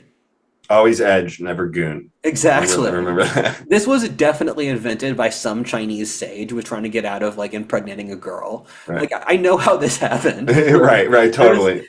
There was some sage who his father's like, you got to impregnate this girl, but he was with another girl, and he just told the other girl, hey, Yeah. like, I study the esoteric. If we edge for a while, and then I come somewhere else, it gives me greater spiritual power. And she's like, Right. oh my God, that's so profound. He's like, don't worry about the physical. I'm not a materialist. Okay. So, another form of sex magic is the tantric tradition. And every single history I've read on India has all written very bad things of the tantric tradition. I don't know if that's true or it's a reflection of the biases, but Hinduism's weird where Hinduism's an open source religion where there's hundreds of sects. It's like the internet where you have these different constellations and nodes and local cults where there's the total cult under the cosmic god Brahman, but Brahman doesn't really care. He just lets things happen. So the Indian universe is cold and impersonal, and it's this Darwinistic jungle where you fight for survival, where each of the major world civilizations sort of hollowed out their own psychological shield walls or warrens that they lived in. So they could see the same reality from a different perspective. In the Indian worldview, reality is cold and impersonal, and you're trying to break out of it. So both Hinduism and Buddhism treat reality as physically disgusting, and the more you remove yourself from reality, the cleaner and purer you are. So the Indian priest class, the Brahmins, they would wash like 5 times a day. They would stay away from lower class people. They'd stay away from animal carcasses. And the Brahmins put profound effort into making sure that they were as purified as possible. And did that have something to do with attracting the gods because they were self-conscious about the Yes. filth with the material? Yeah. One of my favorite historic lines, I got this from a few books from like 80 years ago, was because the Buddha was a response to a cultural failure in India. And one of the things they said, and this was an issue for most Asian religions in 500 BC, was the religion had degraded to just petty sorcery, where the priests would say, every single thing in your life, you have to pay me to give you a lucky charm to stop it. So someone's entire spiritual reality was controlled by bureaucracy, which is funny because it's not how our society works, where, at least not in a way we think about, where for example, in the archaic period, people like to imagine that tribal peoples live in a state of psychological freedom and anarchy, and they can do whatever they want. The Rousseauian state of nature, or the Garden of Eden. No, tribal people's entire lives are run by custom, often quite brutal customs, and if any given thing in their life doesn't have a custom, they're going to start to panic, because they haven't developed enough maturity as a society to differentiate their own emotions from their environment. You have to conquer a lot of territory, have a lot of trade networks, build a lot of cities, and hire a lot of scholars to distinguish that physical reality is distinct from your emotions. And so the archaic peoples, this is why you get stuff like the cults that would worship airplane wreckages in the Solomon Islands. Mhm. Or in Papua New Guinea, they would crush the boy of a body and a girl together between tree bark to just murder them as a yearly ritual. Where when you look at tribal cultures, we Westerners like to see them as liberated, but in fact, their entire existence was trying to escape liberation. They wanted constant social regulation, and the reason for that is in a world with no government, with no external authorities, social regulation and social norms is the only substitute. Right. Well, that's an interesting parallel. And I think it's also there's different degrees of that because they're Yeah, general. You could have that dichotomy today, but the issue is their whole worldview, like you said, was built off of tradition, like avoiding. This kind of reminds me of Bug's Life, where the yeah, leaf falls in the line of ants, and they all panic and they stop because they don't have a map for that yes. unknown territory, even though it's like a simple answer So, if they thought about it. yes. Um, if But you, it's not simple because things were really chaotic and dangerous, and you it's hard to survive on a tribal level, right? You're fighting nature and you're fighting starvation, you're fighting all these things. So, things we very much take for granted in our mental worldview were actually hard fought victories. And it's remarkable people view the mid 20th century as like a sort of basis of normalcy. Well, in fact, the mid 20th century was such a strange society where our frame of comparison is completely broken. And we have to see this entire story is weird. And weird is a double. Weird is a Norse word for destiny. So to follow your weird is to follow your destiny. And I like the double meaning because there's an anthropological term called the weird societies, which is it's concentrated in the old Germanic societies, but it's Western civilization.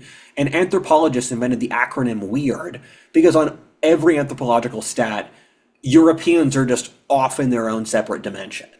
Europeans follow radically different cultural rules than other societies, which is why I made my triangle, because it's also true for East Asians, but we don't assess East Asians on the same anthropological stats. India, each of the big four civilizations have sort of hollowed out their own psychic dimensions to differing degrees.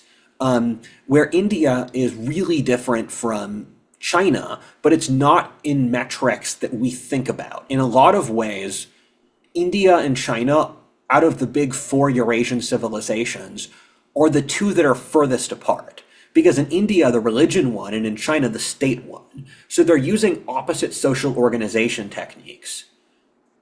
right. So they seem similar because they're both one dimensional, but it's actually in the opposite ways. They seem similar because we're looking from the West's frame of comparison. From Mhm. our perspective, Asians are quite similar. From Asians' perspectives, they're very different from each other. Because India and China are similar on metrics we understand. But when Mhm. you get to their actual civilizations, they don't have those at least they didn't have them till very recently. Um, and so this is exhausting. Um, the Indic tradition jumping out of reality, and they really built that out. And one of my favorite books by Amaury de Riencourt is The Eye of Shiva. And the more I've mucked around this topic, the more you start to notice details you can't wish away. Where The Eye of Shiva was written about how these Hindu mystics understood truths about reality that we would not understand until modern physics. So they said that Mm. reality is both immaterial but not. Everything is constant change. Everything is sort of atoms that blend in and out, and they take form and then they subtract form. And the Indians also said that reality can be sort of radio tower, where if you switch the frequencies, you'll pick up on different frequencies of reality. Where our comprehension of reality is as much our mind projecting it as it is the actual thing. And then Indians also said the cosmos is billions of years old. It's infinitely large. We exist in space, and and they talked about things like string theory is incredibly close to the law of sympathy, which is that it's like the voodoo doll in a person. There's a sympathetic connection between them, and so a lot of these mystic traditions knew things about the world that we're just discovering now or within the last century. Right. They could actually, for example, they knew the location of the pineal gland, even Yes. though they didn't have a biological understanding of it. Certain laws of physics, yeah. So that I guess what does that point to? That points to the idea that there's these things that exist in the realm of ideas, independent of the material I observation think or discovery of them. so. Reality is significantly more permeable than people believe. People and things are constantly permeating across reality. So I think intuitively, people can sort of tap into currents in the collective unconscious that get them significantly further than would make sense. And this is also what the government research of the last century said, where the US government used remote viewers to like map out Russian military bases and to see statistically significant numbers in rooms on the other side of the country. And the Soviets had comparable research. Then there was a researcher in the Netherlands and Czechia who also did equivalent research. And so it's why art, as an example, we look to art to understand subconscious principles of the society because the artist is capable of sort of taking these and making them in a comprehensible format that the rational mind wouldn't automatically digest. So it's why you can look at art from 30 years ago, like Fight Club or American Beauty or American Psycho, where they spoke to an underlying unconscious principle that manifested in actual public life and politics within a generation. And basically, if it's art, the only way to prove it is time.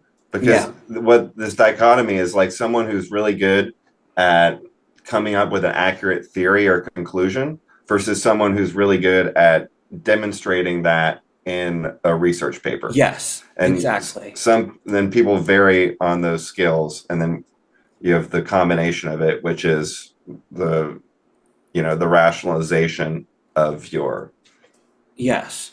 idea. Um, so I want to talk about Buddhism, but I also want to talk more about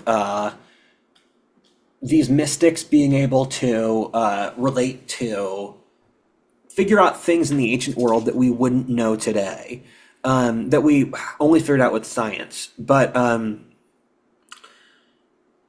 so Zen, if you rattle someone's brain enough, they're going to get out of like normal reality. Where if you put someone in really erratic positions that don't exist within like the collective society's psychological understandings, they're Hmm. going to start having psychological experiences that don't make sense within that society's paradigm. Mm. And whenever those happen, we just box it in as spiritual experiences. And it's why spiritual experiences spike after wars.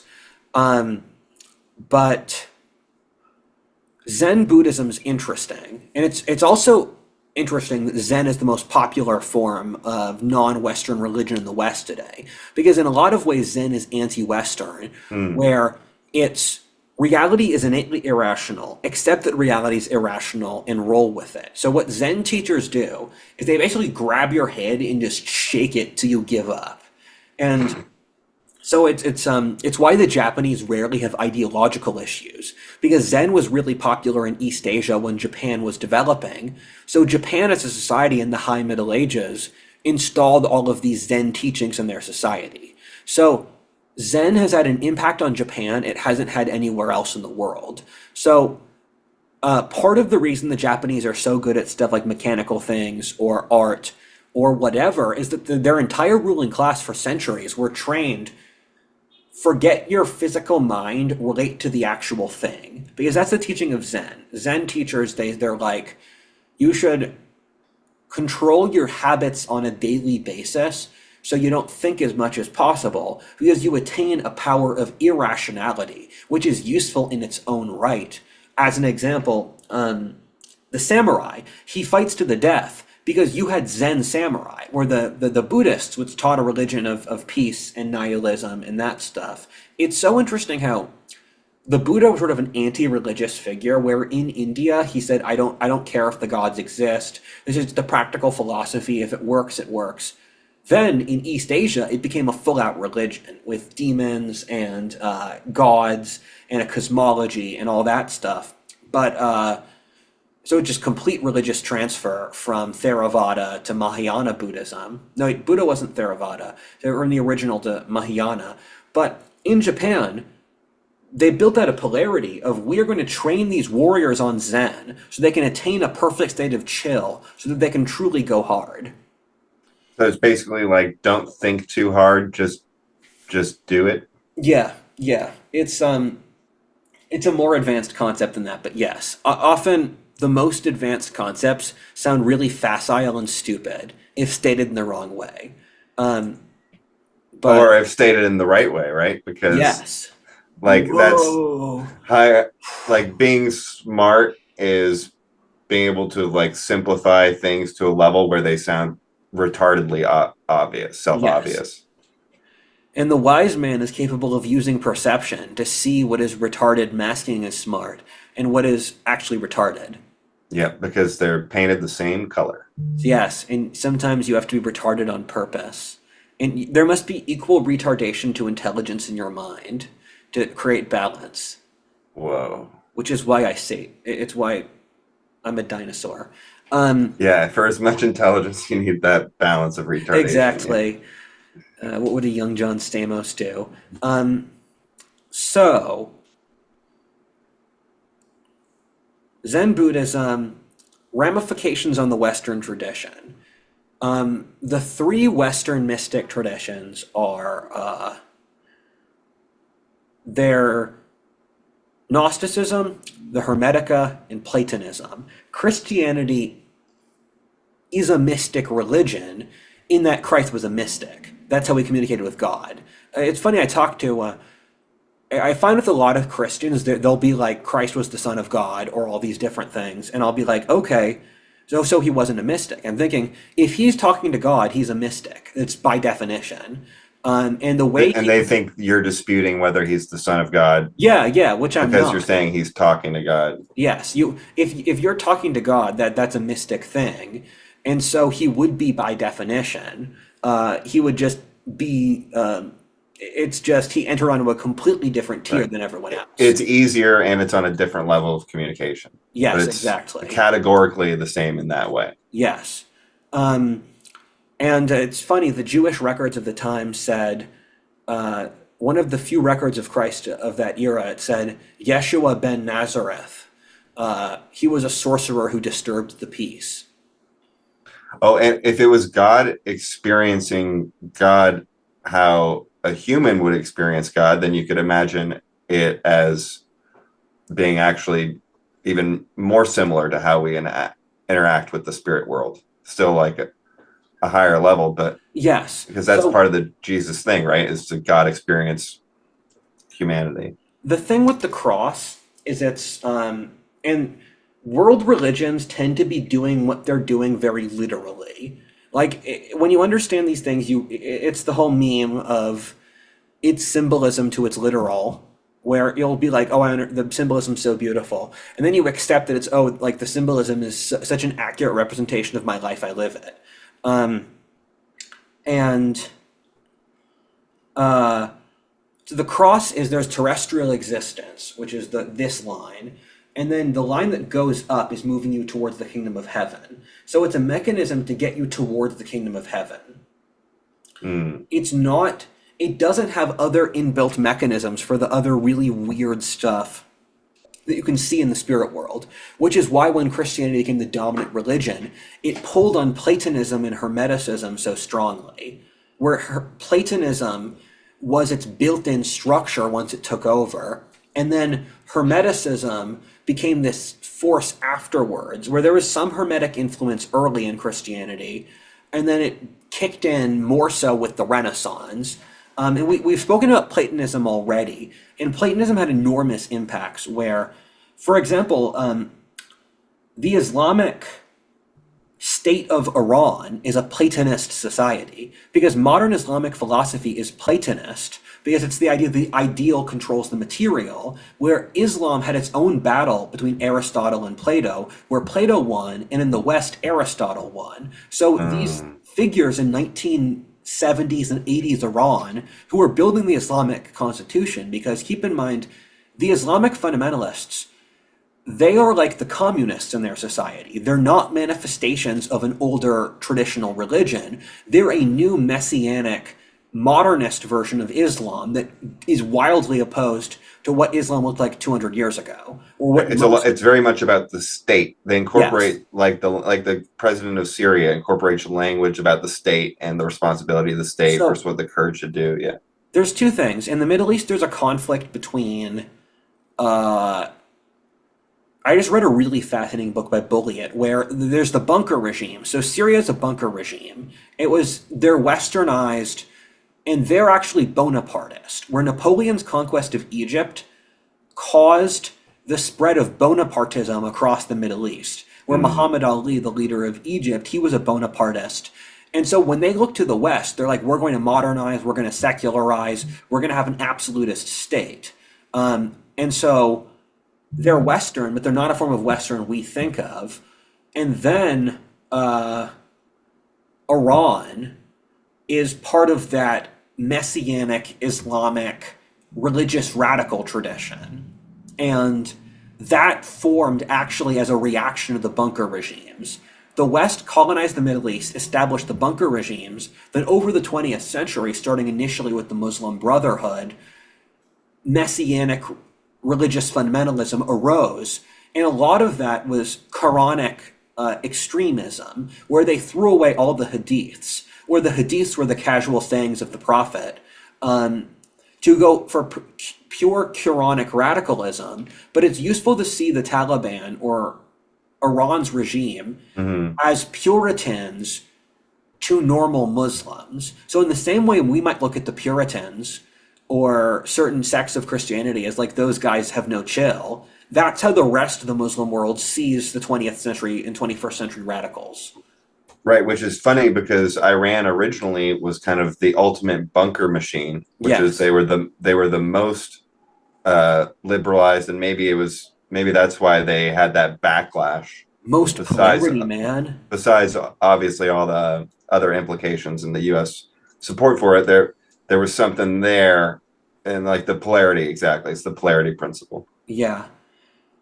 Interestingly, the totalitarian states of the 20th century were pulling on Platonic philosophy, where Nazi Germany and Stalinist Russia, the idea of the party, which has the chosen philosopher kings who rule the public through the noble lie, where Platonism created philosophy. It's a common philosophic statement that all of philosophy since Plato is annotations on Plato. And when you read the recent European philosophers, their grounding of thought is always in the Greek tradition. Even 20th century thinkers like Heidegger or like Carl Jung or Spengler or Nietzsche, these were figures who their introduction to philosophy was through studying the Greeks. And the Greeks have given us an immortal benefit for all of humanity afterwards that we don't respect enough.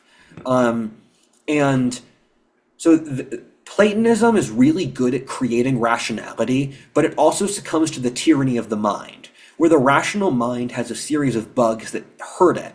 The rational mind, it's the left hemisphere, obsession with control, obsession with exploitation, only seeing the material value of things. It's just you are one of my friends, he wrote 13 books on mysticism, and he speaks about the open versus the closed loop. I think this is the most important new concept we have to develop. The closed loop is I am correct by definition, and nothing I say can be proven wrong. The open loop is the ability to look at the world and see that you can improve and you can be making mistakes. And someone with an open loop, and this is what Christians did really right with humility, someone with the open loop, they can process information. And in the Christian tradition, you submit to God or a higher arbitering authority. And the closed loop is you spiral down to hell. Where C.S. Lewis said that, and this is an idea that 18th century mystic Swedenborg talked about, souls cast themselves into hell. Because when your mindset is filled with all these bad ideas, in the moment you die, once you jump out to eternity, your ideas either project up or down. And so the idea is that eternity is that which exists outside of time. And I believe eternity must exist in polarity with time. I think there has to be a place of non-existence for existence to exist, which makes sense in physics with dark matter. Because in physics, you have anti and you have pro and anti-particle charges. So my personal belief, and I've seen this replicated in several religions, is that when people die, they sort of snap to eternity. And the world religions are attempts to psychologically harden your mind in a certain direction so that when you snap to eternity, you snap in a certain direction. That would explain why certain religions try to solidify your mind in a certain direction, because it's a way to wire your psychology towards a certain ideal goal. So is this kind of different than the one mystic conception of like your hell being the purification of your spirit by demons on your like ascent to heaven, inevitable ascent to heaven, or is it more like you're going one way or the other based on direction, and that's like hell? I don't have a very good answer to that question. What I It's a hard would say question. is, if you purify a soul enough, it's a different soul. So Right. if you send, because Hmm. the spiritual world is as complicated as the material world. We don't tend to think that. We think it has to be easy, but it's as hard and complex. So in the same way that the physical reality is a sort of evolutionary system which moves things around through the constant circulation, it would be comparable for ideas. And so once particles go to hell, burns out, purifies their weakness, they can then go back up towards it. Where one of the Platonic concepts is that you have two polarities, the polarity of good and evil, and there's both suckering energy towards them like a black hole. Right. And then basically like the more deadwood you have to burn off, the smaller the diamond of the shining soul remaining Yes. is like a way to conceptualize it. So I don't think I'm going to be able to give Gnosticism and Hermeticism justice, but Hermeticism stems from the Egyptian tradition, where when Plato went to Egypt, he spoke about many ideas that were comparable to Egypt, and it was the teachings of the Egyptian god Thoth. I like to say, when I say thought, when I see Thoth, I think thought, like that girl over, that hoe Oh over. yeah, right.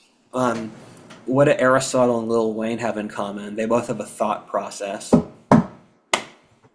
And so Greeks conquer Egypt. They create a rational understanding of what were originally the forbidden Egyptian teachings. And in the Old Testament, when Moses fights the Egyptian priests, that's a huge tell because Egypt was seen as the magical powerhouse of the ancient world. Hmm. And so what that showed was that the god of Abraham, or Yahweh, was greater than Thoth, or the Egyptian god. And the Hermetic tradition is based on the sexual polarity we described. We explained it pretty well. And it became alchemy, where the ideal is to make the philosopher's stone. And the philosopher's stone is the ability to transmute matter to other matter. So it's the idea Hmm. of, as you get advanced enough, it's easier to control matter. And you look at pre-modern to industrial civilization, that's true. In the Hermetica, you attain mastery. And the reason that the Christian church and Islam approved of the Hermetica and Platonist is they're both monotheistic worldviews that are more so philosophies rather than religions. So the Hermetica, it's about attaining mastery. And so when you attain mastery, you can control something and improve with it. where it's a rationally applicable playbook more so than like a totalizing religion like the Abrahamics. And the biggest period of Hermetic popularity was the Islamic Golden Age, where the city of Tarsus in modern South Turkey actually declared itself a Hermetic city. And so alchemy was super popular. And the word alchemy is an Arabic word, same thing as alcohol, because the Europeans got it back from the Arabs when they went on the Crusades, although it was developed initially by Greek Europeans after they conquered Egypt in the Hellenistic period, where it was part of this broader mystery cult culture in the Hellenistic East, which ultimately spawned Christianity, where it was this syncretism between Asian and Greek beliefs that made a lot of interesting combinations, with Gnosticism being another example. And the Hermetica had a lot of influences on Western history, one of which is the Renaissance, where the idea of the Renaissance man, you see this especially so with Renaissance art.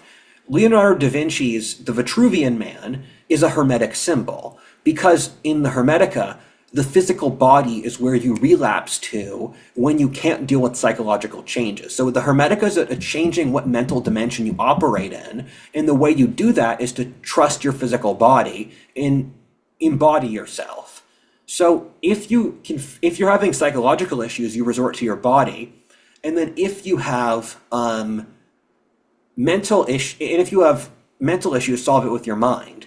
And so Physical issues, solve it with your yes. mind. Yeah. And in the Hermetica, you try to grab your shadow, where Jung's philosophy is predominantly Hermetic, where the shadow is the thing you're not doing correct in your life. So it's problem solving. You fix your shadow, then you improve yourself. Because through fixing your shadow, you're transmuting to higher forms, which is why transmutation is a Hermetic concept. The transmutation of forms is how do you apply pressure in a manner to vault up to a higher level of complexity. So in the Hermetica, suffering is the burning away of weakness. And so through struggle, through discovering new things, through conquering chaos, you transmute to a higher level. And so the Hermetica has a potential to be, it's a highly masculine philosophy for that reason, although women can practice Hermeticism. That's funny you Yeah. say that, because it's like so it's integration and then improvement. Like you're Yes. integrating mind and body to improve. You're integrating your shadow to improve. And the Philosopher's Stone in the Harry Potter lore is the one that equates to the triangle, Yes. which is the masculine, and it transforms, gives you like more life or whatever. So it's just, I forgot she pulled all that from them. Tradition. The idea of the Renaissance man is a hermetic concept, because the Renaissance man is he which is capable of doing a variety of tasks. Because in the Hermetica, if you have an issue, get a counterbalancing issue where it's as above, so below.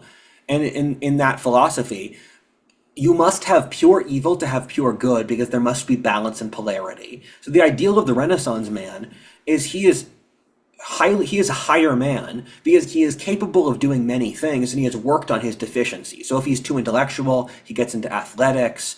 If he's too sanguinary, he can be choleric, where it's attaining psychological balance by fixing your weaknesses. And the culture of self-examination and the culture of analyzing, the Hermetic term is nature, that came out of science. Science, I would say the invention of science itself is more so a mix of Christianity and Aristotle, but then once you started actually getting going, you saw lots of alchemical influences, where Isaac Newton, almost every single principle of Newtonian physics is seen in the Kabbalion, which is the Hermetic laws of nature. And a third of Newton's books were alchemical. And so he got the laws of physics from this. Or the Galileo's idea that the Earth revolved around the sun. Telescopes were not advanced enough to determine that. He said it because the Hermetica said it, where the Hermetica said the sun is the origin of life. and the sun ripples energy outwards. And then we're all circling different planets, where the Hermetica teaches the universe is billions of years old and infinitely large, and that we're using suffering for the anima mundi to advance through civilization. And one of the things with the Hermetica is that there's psychological balance and intentions matter because intentions ripple. Where, as an example, if you create lots of hate, the next person can either create the reaction to continue the hate or to turn it again to goodness. And so there's the constant wielding of emotion that is the human society, and emotions ripple to different emotions. So pick the best vibration, and that's going to rub off on everyone around you. And that principle comes from the Hermetica. It does. Interesting. For the final tradition is the Gnostics.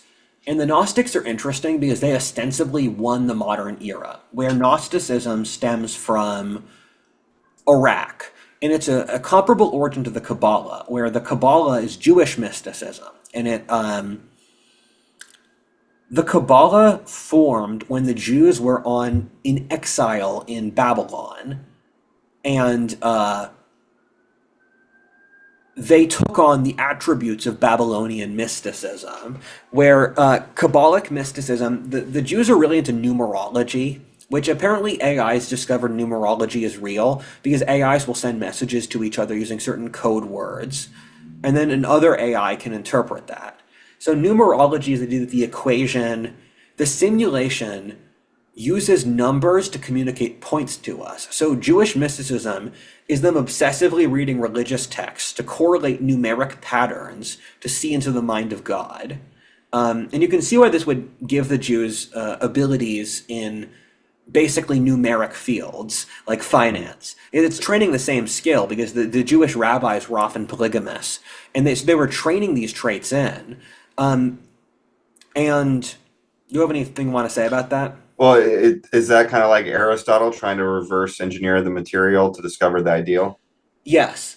And it's also what got the Pharisees, where the Pharisees were the sect that controlled most of Judaism at the time of Jesus, and they became incredibly autistic about the word of God.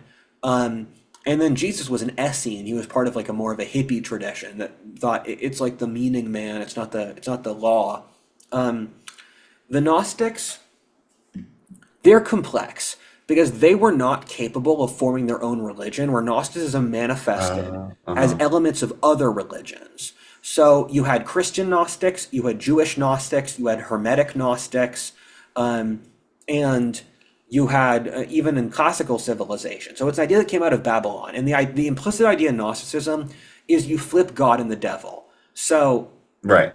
the earth was created by the cruel and twisted God, who I believe is the demiurge.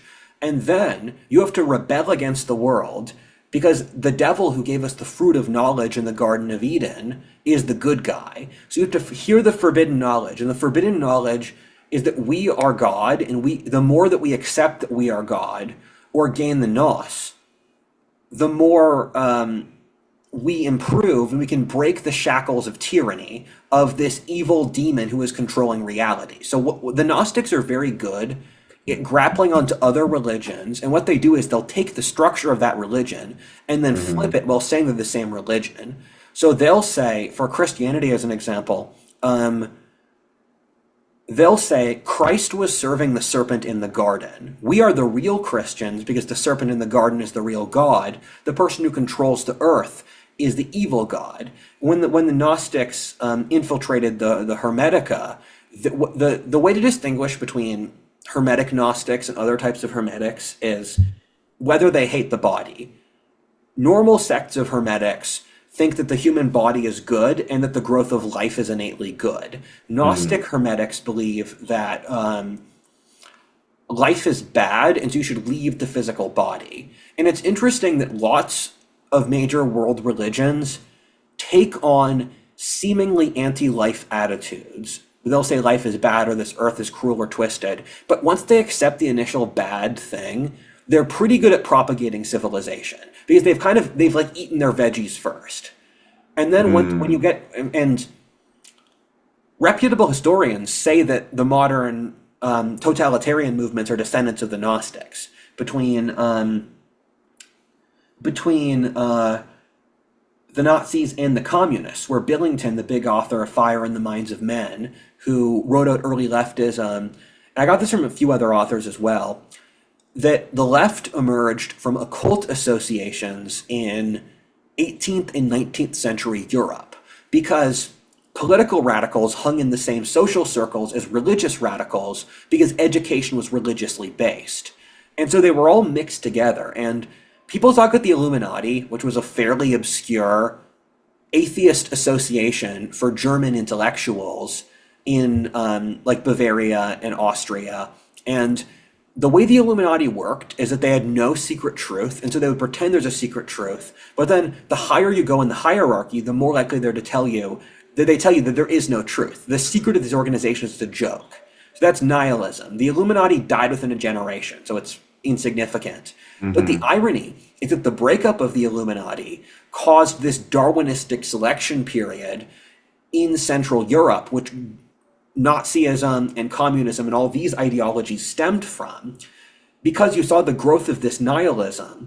And like Marx was the big solidifier of these tiny cafes of leftist thinkers. And he really, he created a worldview for ideas they already had, where the classical liberals, the nationalists, and the leftists would hang out in the same cafes. Then, in the mid-19th century, the nationalists got co-opted by the government to serve in the military by Bismarck or Garibaldi, or by Napoleon III. And then the left got dissatisfied, and with the Industrial Revolution, they got plugged into the labor unions. But they stem from these Gnostic ideas. And as an example of Gnostic teachings, their understandings of the physical body are either I will ignore the physical body because it has no value, so I'm going to be an aesthetic. So the Cathars, who were a sect of Gnostics in the 13th century in France, who did quite well, before getting crushed by the Cathar Crusade and genocided, they had priest classes who would just abstain from material life. They would also have people who would engage in gluttony. And you see this with the left today, where if the material body has no value, either you can engage in gluttony with no negative effects, or you should abstain from the material body, because the Gnostics didn't believe that the reality of the world is good. Right. The Gnosticism is a Westerner staring into the Indian spirit world without the millennia of tools the Indians made to manage their own spirit world. Because Which is funny because they say like consumerism is bad, but indulging in it is also not bad. exactly. It's the abdication of responsibility because reality's in the wrong. Right. Abdication of both responsibility and also just caring about the pleasure anyways. Yeah. The CIA's research in the spirit world, they saw a spirit world that was mostly Indian-like. It was very similar to Buddhism or Hinduism.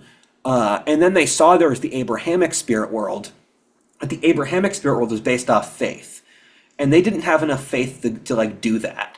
I read 1,000 pages of the trilogy of the guy who did it. It was interesting because he was this 1950s scientistic business guy, and he kept on referring to all these concepts I knew Hinduism had 2,000 years ago. And then he'll make a 1950s acronym for it. And it was jarring for me to read because I'm like, and I could tell he didn't know the Indic tradition because there were certain things he would have used as a writer if he did that I would have noticed. Right. He was trying to find his own language through Yeah, acronyms, exactly. basically. He would have drawn mental connections he didn't. That's a funny skin. Like AI, show me the Hindu tradition through corporate speak or something. Exactly. Yeah, it's funny.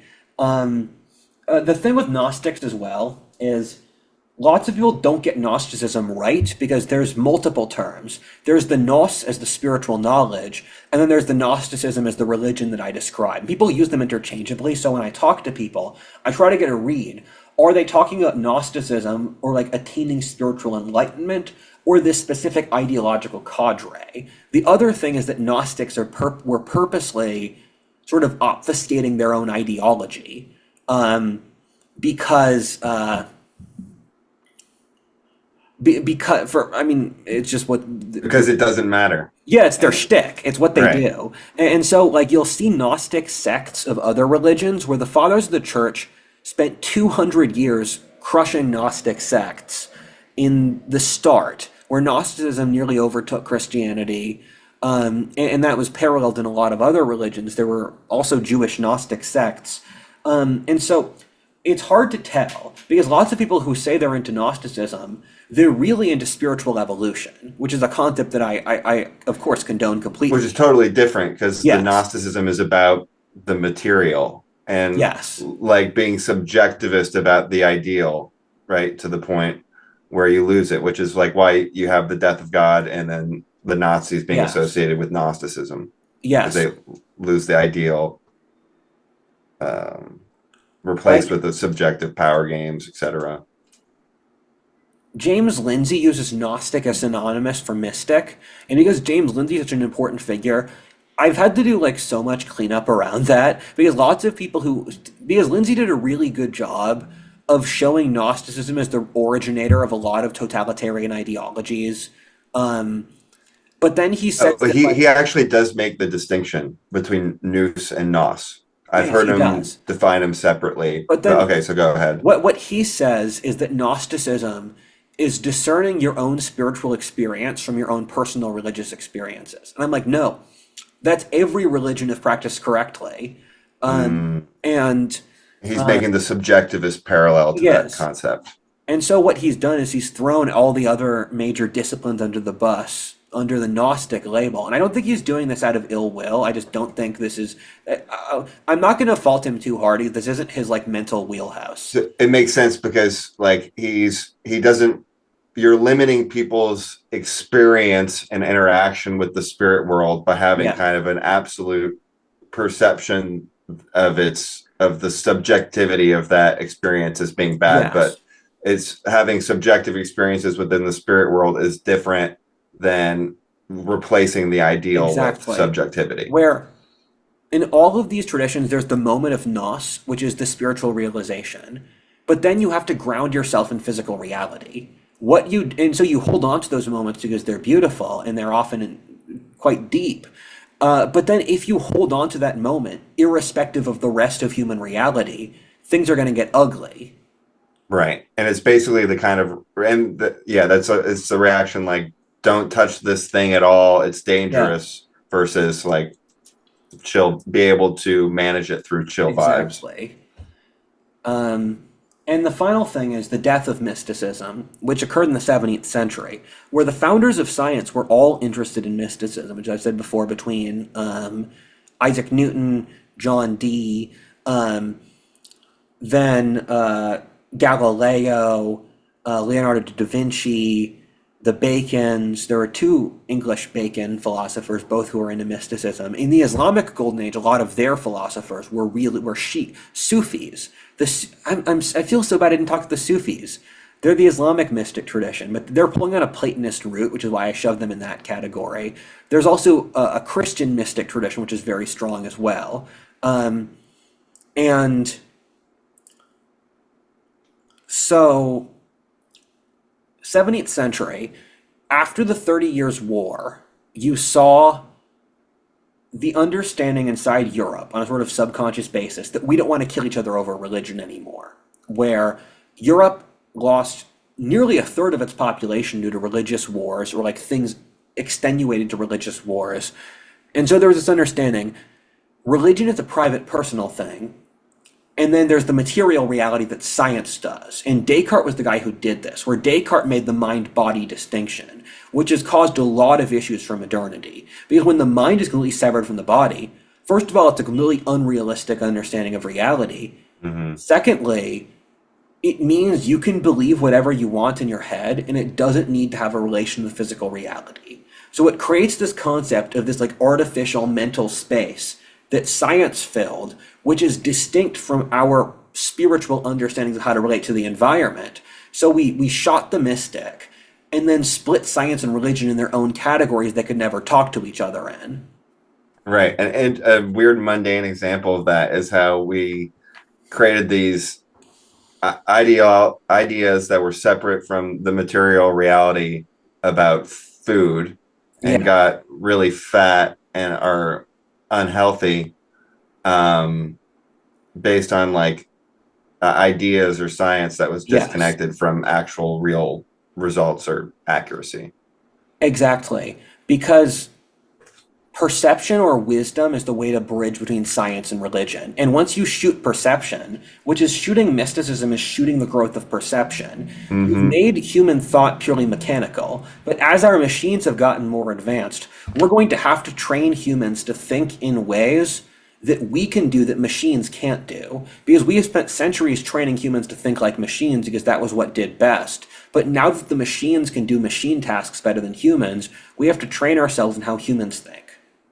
Right. And then people would have these attitudes like, oh, when you get old, you get fat, because they limited their ability to like perceive and react to the situation with kind of an Yes. intellectual, weird intellectual trap. Even if you're an atheist, you can understand that religion is a way to psychologically reset your settings. Because religion is the way to interface with your subconscious, which is 90% of your mental processing power, and to pick up on subconscious understandings from that. And with the death of religion, because the death of mysticism ultimately killed religion, because once religion has no expectation of connecting with God, which I think is a scam. I think it's Mm-hmm. a complete scam that churches just accept you're going to read the book and you don't get to talk to God. You don't get to experience the cool stuff. Do that on your own time. Yeah, exactly. And like if you bring up that expectation, they're going to get angry at you. Um, but uh,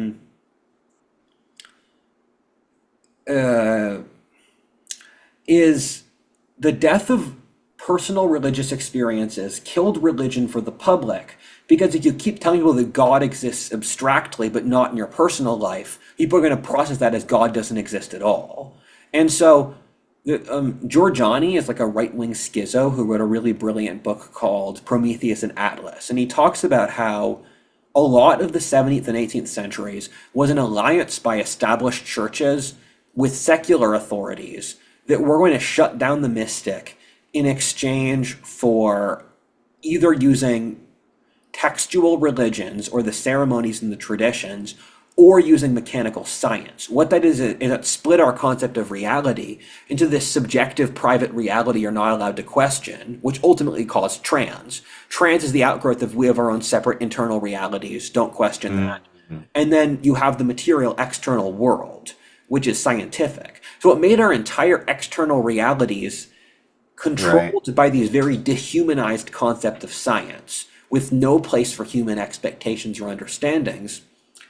And then it filled our internal minds with delusion. So we Mm-hmm. created this artificial barrier inside our society that shatters our ability to interface with reality directly.